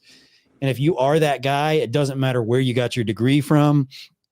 So 100%, if you are a guy that works at anywhere, if you work at McDonald's, if you work at JCPenney, I don't care, wherever you work as like a 19-year-old, if you find out your company has a program where they will pay for an online college degree, which most of these companies do, take advantage of it. Why not get it? If you can get a bachelor's degree for free, while you're working a decent job that you can get by on as a 19-year-old, then you can be 25 years old with a bachelor's degree, no debt, and still have like $20,000 saved up to start your life. So that would be a great idea. Yeah. I feel so sorry for a lot of kids. It's water under the bridge for me because it's too late for me, but it only crossed my mind like way after I finished my undergrad. Just wish I had worked my current job as an auto insurance sales agent, which I could have done when I was 18, making pretty good money just doing an online degree. I would have had so much savings. Instead, I watched all these people struggle. So, yeah. Hey, you're like a retention thing. Does that apply just to like jacking off, or does it also apply to like having sex too? Well, the biggest part is giving up internet porn and stop beating your meat. That's like 90% of it. But if you're somebody that is chasing sex, now there's a difference between chasing sex and being a guy that just gets a lot of it. So if you were for example, if you were Andrew Tate and you are worth $350 million, 3-time world champion kickboxer, and you are just basically surrounded by beautiful women that want to have sex with you 24 hours a day. Okay. When you have sex, that is you're not chasing pussy. You're just doing it. But if you're a guy that is just a regular guy out there and you are going on Tinder, you're going on the dating apps, and you're constantly like putting hours of time every day into trying to get laid, you're definitely screwing up. Now, there are benefits if you give up sex and porn and jacking off and you actually retain seed. The benefits from that are a boost in testosterone. Your dopamine receptors go back to normal, so you almost feel like you're euphoric all the time. You can build muscle and burn fat a lot quicker. Your anxiety can go down. Depression can go down. There are a lot of benefits. So people that try it experience these benefits, and it is, it's just a real thing. So, if you're somebody that wants to give it a try, you will get real results if you do give it a try. So awesome. That's that. There are stages though, but if you're somebody that is, and this is, no shame, single guys out there, I can say this, like statistically speaking, I've seen the studies. And and people have a private life they don't tell anybody about, but single men under the age, I would say between the ages of teenage years all the way up to 40, if they're single, they're jacking off to porn daily. That's like 90% of men. And if they can give that up, they will experience insane results. Right. And I know this is an awkward thing to say, but I just want to say that I think that when it comes to the urge to relapse, when it comes to retention, I think if you urinate, that really helps. Like if you're when I have a completely empty bladder, like I have no urge at all. So yeah, I don't know if you've ever experienced that. So if you feel that way, no. I've never really thought that much into it. Okay. Well, LFA, thanks for so much for the call. Yeah, anytime. Have a good one. You too. JD, what's up, brother? Hey, what's up, LFA? How you doing, man? Doing pretty good. How about you? Not too bad. Not too bad. Hey, man, I've been a big fan of your channel for almost 3 years now. And I've been tuning into these live streams every now and then. But just wanted to say, man, I sent that super chat in about the chosen ones. And the reason why I asked that is because I remember you had made kind of a series of videos covering that topic. And in recent months, I actually started my own business. And I've noticed just how spiritually enlightening that whole process has been when like you start something and like you're actually like acting out of true character and who you really are and what you want out of life. And the people around you, just seeing the looks on their faces and just watching how some people fall off completely. It's just crazy. And I totally resonated with those videos you made a couple months back. I think there was one, it was called They're Only Powerful When Your Back is Turned. And dude, it was almost like that video was speaking to me directly. It's just crazy. And I know, obviously having a channel like this where you're talking about super personal stuff, what guys have to deal with in the sexual marketplace and just overall issues that the mainstream wouldn't like. Obviously, you probably had to face that kind of social backlash yourself.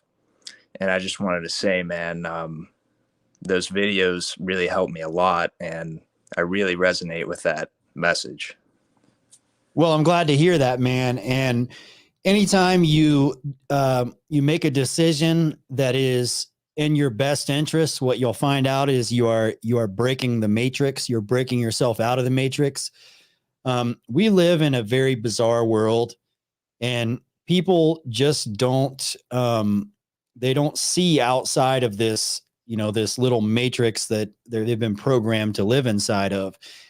And once you start to live life on your own terms, when you can sit back and just look into space, be at peace, and you have these thoughts in your head and you start to realize this is who I am. This is what I want to do. This is what I want out of life.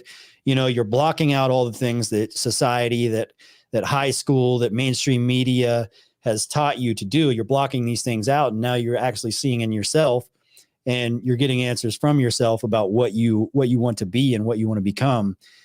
That's when you can be at peace with yourself, when you can start to pursue that. And when you start to pursue that, people are going to look at you like you're crazy, because they're stuck in that matrix. You'll start talking to them and they won't quite understand what you're saying. They're going to think you're the crazy one, but you're going to look at them like they're just NPCs. They're bots. They're not even real. They are just programmed to say the things that they're saying. And in return, they're going to look at you and they're going to despise you, and they're going to try to sabotage what you're doing. The reason why I don't like getting into that sort of a topic is because it can be depressing to a lot of people. A lot of my viewers are still in the matrix. A large percentage of them are out, and I can resonate with them when we talk about those issues. but most people in general are still trapped in that matrix. So it's just really hard to reach people. Most people just look at you like you're crazy. Yeah, I understand, man. And that was the biggest factor for me. Like I wasn't worried about like whether or not I was smart enough to like start something up on my own and like if I had what it took, the discipline or anything like that. What I was primarily afraid of was what other people were going to think and like people in my life that I care about. But deep down, I knew that, you know, when you're involved in the matrix, when you're wrapped up in the matrix for so long, you naturally like you associate yourself with snakes and you don't really even know it. And I knew like it was going to bring the darkness to light, like you mentioned. And I was like afraid of kind of going through that journey. So, you know, that's definitely not to discourage guys from like pursuing what they truly want in life, but it can definitely be an intimidating aspect.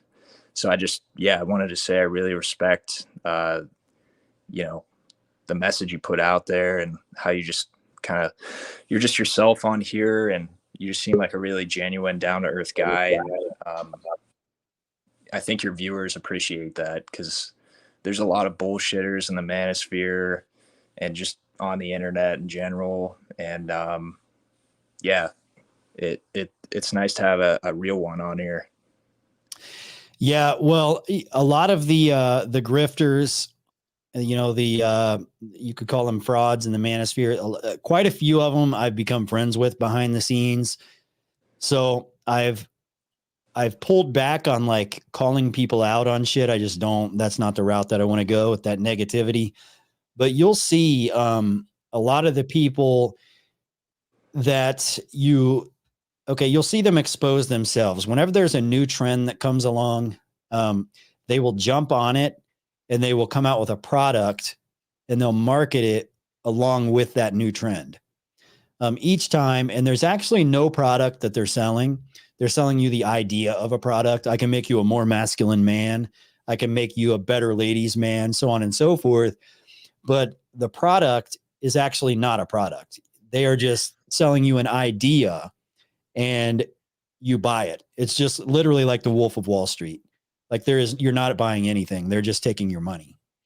But that's the majority of the manosphere. So I try to stay away from that. You know, if it means that my channel never hits 1 million subscribers or something like that, then so be it. But you know, it is what it is. There's a business side of it too. So I understand why so many content creators go down that route. But I mean, I do fine financially. I don't have to grift off the audience. Yeah. And I saw recently, I mean, I have like a handful of guys in the manosphere I like to follow, and I kind of like block out the noise of like the rest of the people just because I think it's an oversaturated space on the internet at this point, and it's a shame because the message gets kind of it gets kind of blurred a little bit. But I did see, and I won't mention his name because I don't want to get you in trouble or anything. I did see someone on YouTube, and you'll know who I'm talking about, try to make a takedown video of you like a couple weeks ago. And this guy's strategy. He like literally, if you scroll through all of his videos on his channel, it's just like talking trash on every dating coach on YouTube. Was he talking about one of my semen retention videos? Yes. Okay. Yeah. I know what you're talking about. And that's his strategy to just like pull he has himself no up. Yeah. No, that he's one of them. So there's no actual product there for him to sell. Okay. There is no secret to getting girls. Okay. The biggest transition period for me from going from like a low value guy to a high value guy in women's eyes, I wasn't out there cold approaching. I wasn't learning game. I was working 60 hours a week. I was hitting the gym. I was saving my money. I was doing the self-improvement, not for the women, but I was literally like caged up in my house or at work or at the gym or at school. So I was educating myself. I was getting physically bigger and stronger. I was saving up money. And within like 6 months, it was night and day. I went back out there and I was just killing it with women. So, a lot of these guys think they can just, they think there's a hack, there's a shortcut. Oh, I can just learn game. I can just sign up to a dating coach's program and he can teach me how to get more girls. There is no shortcut. You have to become a man that women want. You can learn how to talk to women. You can learn pickup lines if you might get laid by drunk chicks at the club or something like that, but it's not really going to give you the long-term benefits that you want. You have to work on yourself to get there. Right. Yeah. When I was in my late teens and early 20s, I got wrapped up in all that PUA stuff. And it really just came down to like not having any value myself, as a young man, and most young men just don't have any inherent value. They don't have any money yet or achievements they can point to.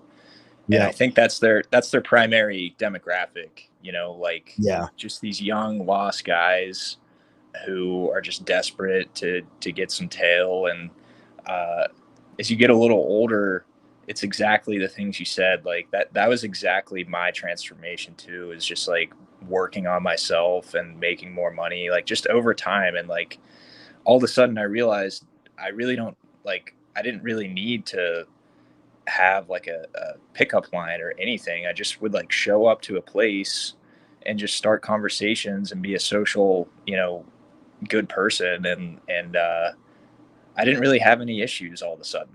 It was like magic, but it really wasn't magic. I just became a better person. Yeah. And that's the thing. You're supposed to be out there being yourself and making real, genuine connections with people.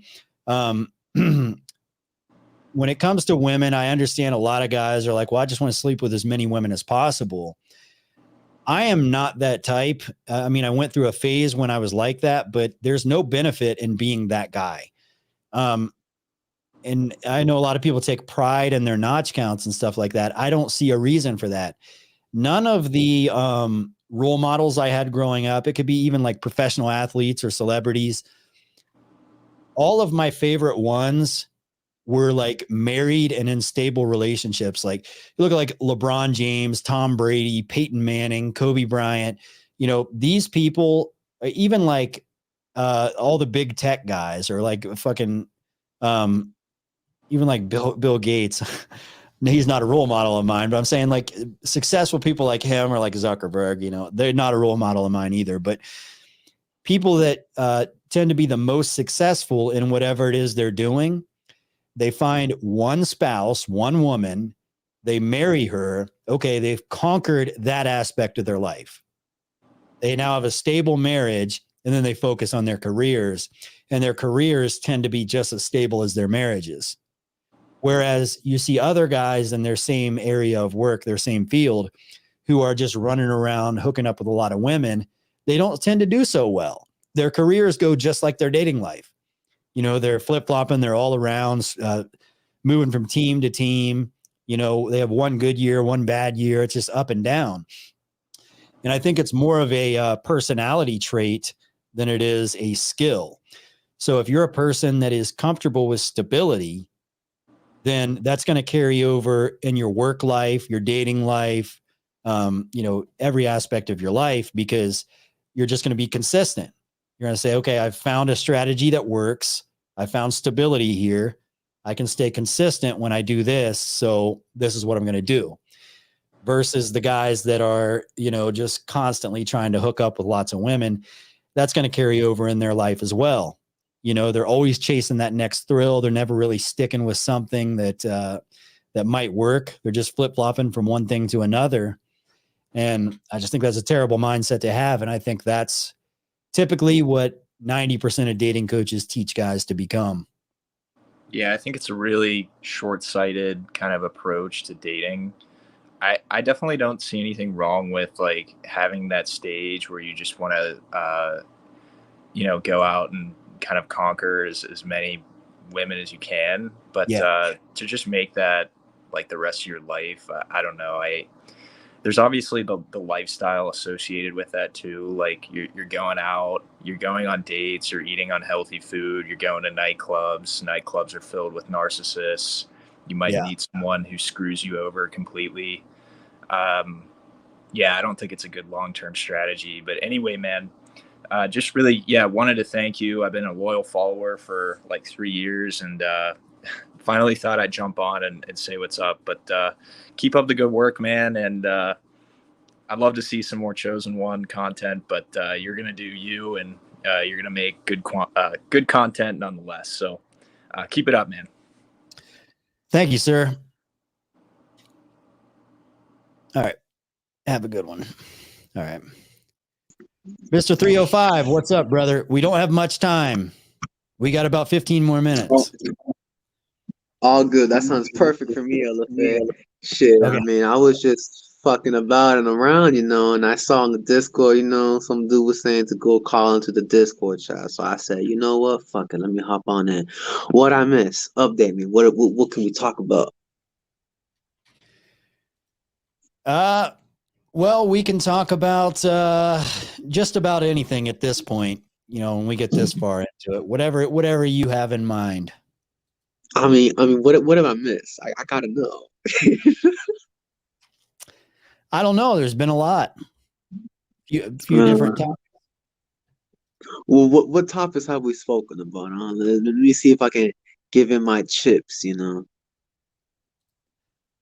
I don't know, man. There's been a few. You can't remember one topic, LFA? No, I've been zoned out the whole time. Ladies and gentlemen, he's an honest man. Oh man, okay. Let's see. What can I think about to talk about? Okay. Did you see Logan Paul talk about Mr. Tate? Yes, I did. Logan Paul is a virtue signaling, clout chasing sellout. So for him to say that, his exact words were, I'm paraphrasing, not exact words, but he said, like the freedom of speech thing, I understand. Like, I don't like anybody getting banned. They have the right to speak. But what about all the high school kids that are going to grow up to do hateful things to women because they heard Tate do it? And it's like, show me one example of Tate inspiring hatred. Like there isn't one. But now that he's gone from YouTube and he can't defend himself, all of the YouTube grifters are going to attack him and try to paint him in that light. And it's I believe the thing he's referring to is the whole how it's like double-edged sword type of thing, right? So he'll promote something to do with like, hard work is all good work and whatnot. And then he'll promote something along the lines of having harems of women or something like that, Yeah. And that it's a game and that, you can cheat and it ain't the same and whatnot. And for the most part, I get what he's saying, obviously, but to the modern world, that would be seen as wrong, because you look at it from this perspective of, oh, if I have a daughter, would I want her husband or my son-in-law to do my daughter dirty or be a part of his harem and not really care about it in that fashion? I think that's where he's coming from. But then again, I feel like a lot of they're what the hell is that? Am I hearing shit? No, I accidentally clicked on something, but it's Yeah, gone. I'm like, yo, no. I'm too young to be going crazy, man. I know you don't sound like that. I feel like they're pushing more woke stuff. I mean, not that he's doing it, but like it's more on that side. I think. I don't know necessarily. What do you think about that? I think Andrew Tate, okay, it's easy to misinterpret what he's saying, but for the most part, Andrew Tate preaches for guys to have standards. So here's the thing. If you tell a woman, okay, if a woman wants to go out for girls' night out and you say, oh, hell no, you are not going to girls' night out, you are staying home. Modern mainstream media, you know, these new males, these beta males, they will perceive that as misogyny. Like you are controlling, you are oppressing her, you could even say. But in reality, she still has every right to go out. It's just that relationship is over if she does, because he knows damn well what girls do when they're at the nightclubs. And it would be the same thing if you have a girlfriend and she knows that before she met you, you and all of your bros go out to the nightclubs, you look for dumb 21-year-old bimbos to have sex with. You find them and you take them somewhere, you take them to a hotel and have sex with them. That's what you do. So if you're in a relationship and you say, all right, well, I'm going out with the boys, we're going to the club. And she says, hell no, not happening. You are not going out. You are staying home. You still have every right to go. But if she decides to leave you, you have to accept that. Now, does that mean she's controlling or oppressing you? Not necessarily. When you're in a relationship, you make these sacrifices, right? Like if you want it to work out, you have certain sacrifices you have to make. So they're basically at a point now where if a man has standards, he is a misogynist just for having standards. Like it doesn't make sense. But I think that part don't make sense. You're right, but I feel like Andrew Tate wouldn't have gotten the heat that he got if he didn't say the whole like the thing about the whole harems of women thing, you know? yeah. I guess promoting dudes to like I guess cheat on their girl and like I guess the whole treat them as property and whatnot, they ain't shit and all that. I feel like that an extent, you know, like if I really think about it, if I had a sister or if I had a daughter, you know, I wouldn't want that for them. You know, I would want the whole traditional thing of you know, take care of her, you know, because if I'm not around, like who gonna do that, right? I feel like that's where Logan was going with that. But then again, I feel like Logan is a little more towards maybe the woke side of things, you know. That's why he's kind of like not really against. I think I don't know, but then again, I don't know that, right? So. Well, Tate says a lot of things that are kind of like shock jock type stuff. Like he intentionally says things to get people's attention and he exaggerates things a lot. But the stuff that he's saying, I don't think is any different than the stuff like we've all kind of said it. Like, so he says basically that men should be allowed to have sex with other women, but women should not be allowed to have sex with other men. And we've all kind of said that in different ways. And what we mean by that is, you know, we talked about this earlier, actually. Men cheat because they're thinking with their dicks, right? So you can be out, like you can be madly in love with your girlfriend. You can be out with your buddies and you can have sex with another chick. You know, you're going to take a shower and act like it never happened. You're going to be still in love with your girlfriend, right? Like it's not going to change your relationship at all unless she finds out about it. But for a woman, they typically think with their emotions. So when a woman cheats, she is emotionally connected to that man. So your relationship is usually as good as over with when that happens. So that's why that's one reason why you could make an argument for it's kind of okay for men to cheat, but not okay for women to cheat. Another argument would be before modern technology, if a man had sex with a lot of women, that means he was like just breeding, right? But they knew who the father was and he could still take care of his children. He could have 5 wives and take care of all of his children. If a woman was having sex with a lot of men, nobody would know who the daddy is when she gets pregnant because she's that's a shit show. So that's there's just major differences that go on evolutionarily, you know, and even currently, like biologically, psychologically, that make it totally different. It's just a totally different dynamic. So there's a lot of things that he says that are scientifically true, historically true, but he just says it in a way that's going to be like aggressive and appealing to the audience, and people take it and, you know, they twist it in a way that makes him look bad. Well, I mean, the whole like, okay, like if a chick cheats on a dude, it's bad. It's really, really bad. And if a dude cheats on a chick, it's bad, but it's not. It's just not as bad, right? Bad is bad, right? And I feel like saying that online is probably hurting Tate more than anything. But one thing I'll say is this too. You know what I've seen? Some people made the argument that they'll shut down Tate, but they won't get rid of the other bad influences on women, like you know what's her name, Cardi and Nicki and Kim Yeah. K and all them like types of women. Like they can say all the stuff they can say, dudes ain't crap or whatever and whatnot, but Yeah. if we have a dude that is saying all that and more, fighting fire with fire, they put out our fire. Yeah. The thing is, if a man follows Tate's advice, it's not going to lower his sexual market value. It's going to help him be more rich, more successful, and be better with women.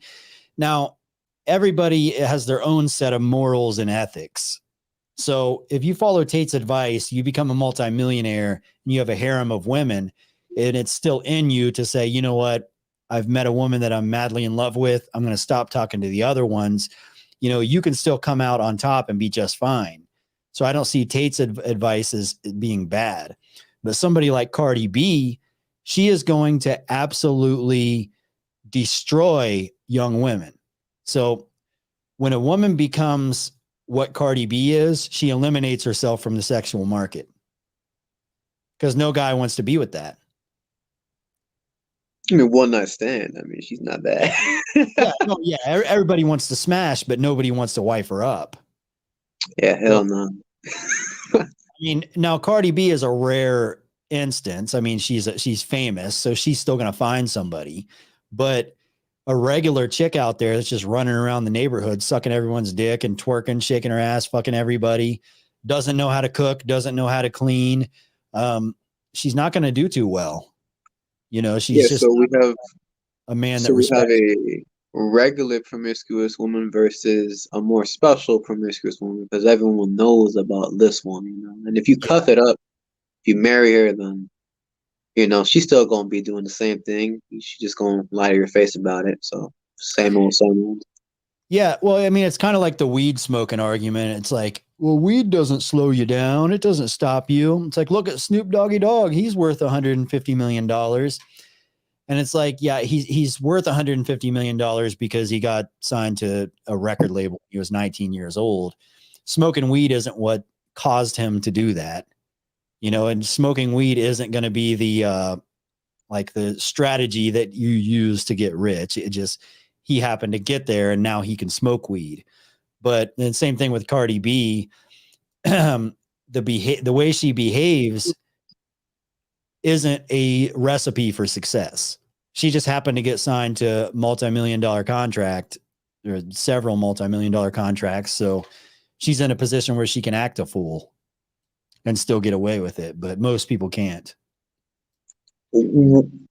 Another argument I could say as well is that, Jordan Peterson and Tate basically preach about the same thing when it comes to, improving men and, the relationship between men and women and whatnot. But they didn't cancel Jordan Peterson for a reason, though, because Jordan Peterson doesn't promote either of the sexes cheating. It's wrong is wrong, And I feel like if Tate didn't promote that, I feel like people would be more accepting of him. I know a YouTuber that I grew up watching, he's a black dude from UK, KSI. He felt something rather similar to me, I mean, he has some really, really good points, but when it comes to like certain things, in case I said everything on women, but I say certain things, and the main point is the one I'm telling you, that was his downfall. Because I don't think any dude would want their daughter to get with a dude like that. You can make the argument that, oh, if she gets with a dude like that, she'll be well taken care of. But I don't know. It kind of just looks like dirty in a sense, like how would you feel if you had a daughter, right? You raise this girl, right? You're really attached to a good father and daughter relationship, and she gets with a pimp like Andrew Tate. That's kind of just like, and she gets her heart broken, and she gave everything to that Well, man, but she you wasn't were, pretty enough, she wasn't enough, or whatever. so I don't think she would get with somebody like Andrew Tate. I think Wouldn't she, that be like the best option since he's like, highest sexual market value and whatnot and all that? well, not necessarily. I mean, there's plenty of other options. She might rather be with a guy that's like a lawyer or something. But if she got with him, how would that make you feel? Would you want that? Like how would your, I don't know, say cousins, brothers, sisters, parents, how would you guys feel about that? Personally, for me, if I would see, that's kind of like, well, I mean, it's probably just like That would be a part of, reflection of you being a poor parent. yeah, yeah. So there you go. If you feel like that, then that's why, you know, a lot of these other cats, they don't really mess with him like that. He says a lot of really good, strong things, but then the one bad thing he says kind of outweighs the rest. It's like an anchor kind of. It's like it's very unfortunate. I wish It's he wasn't out of the game the way he is.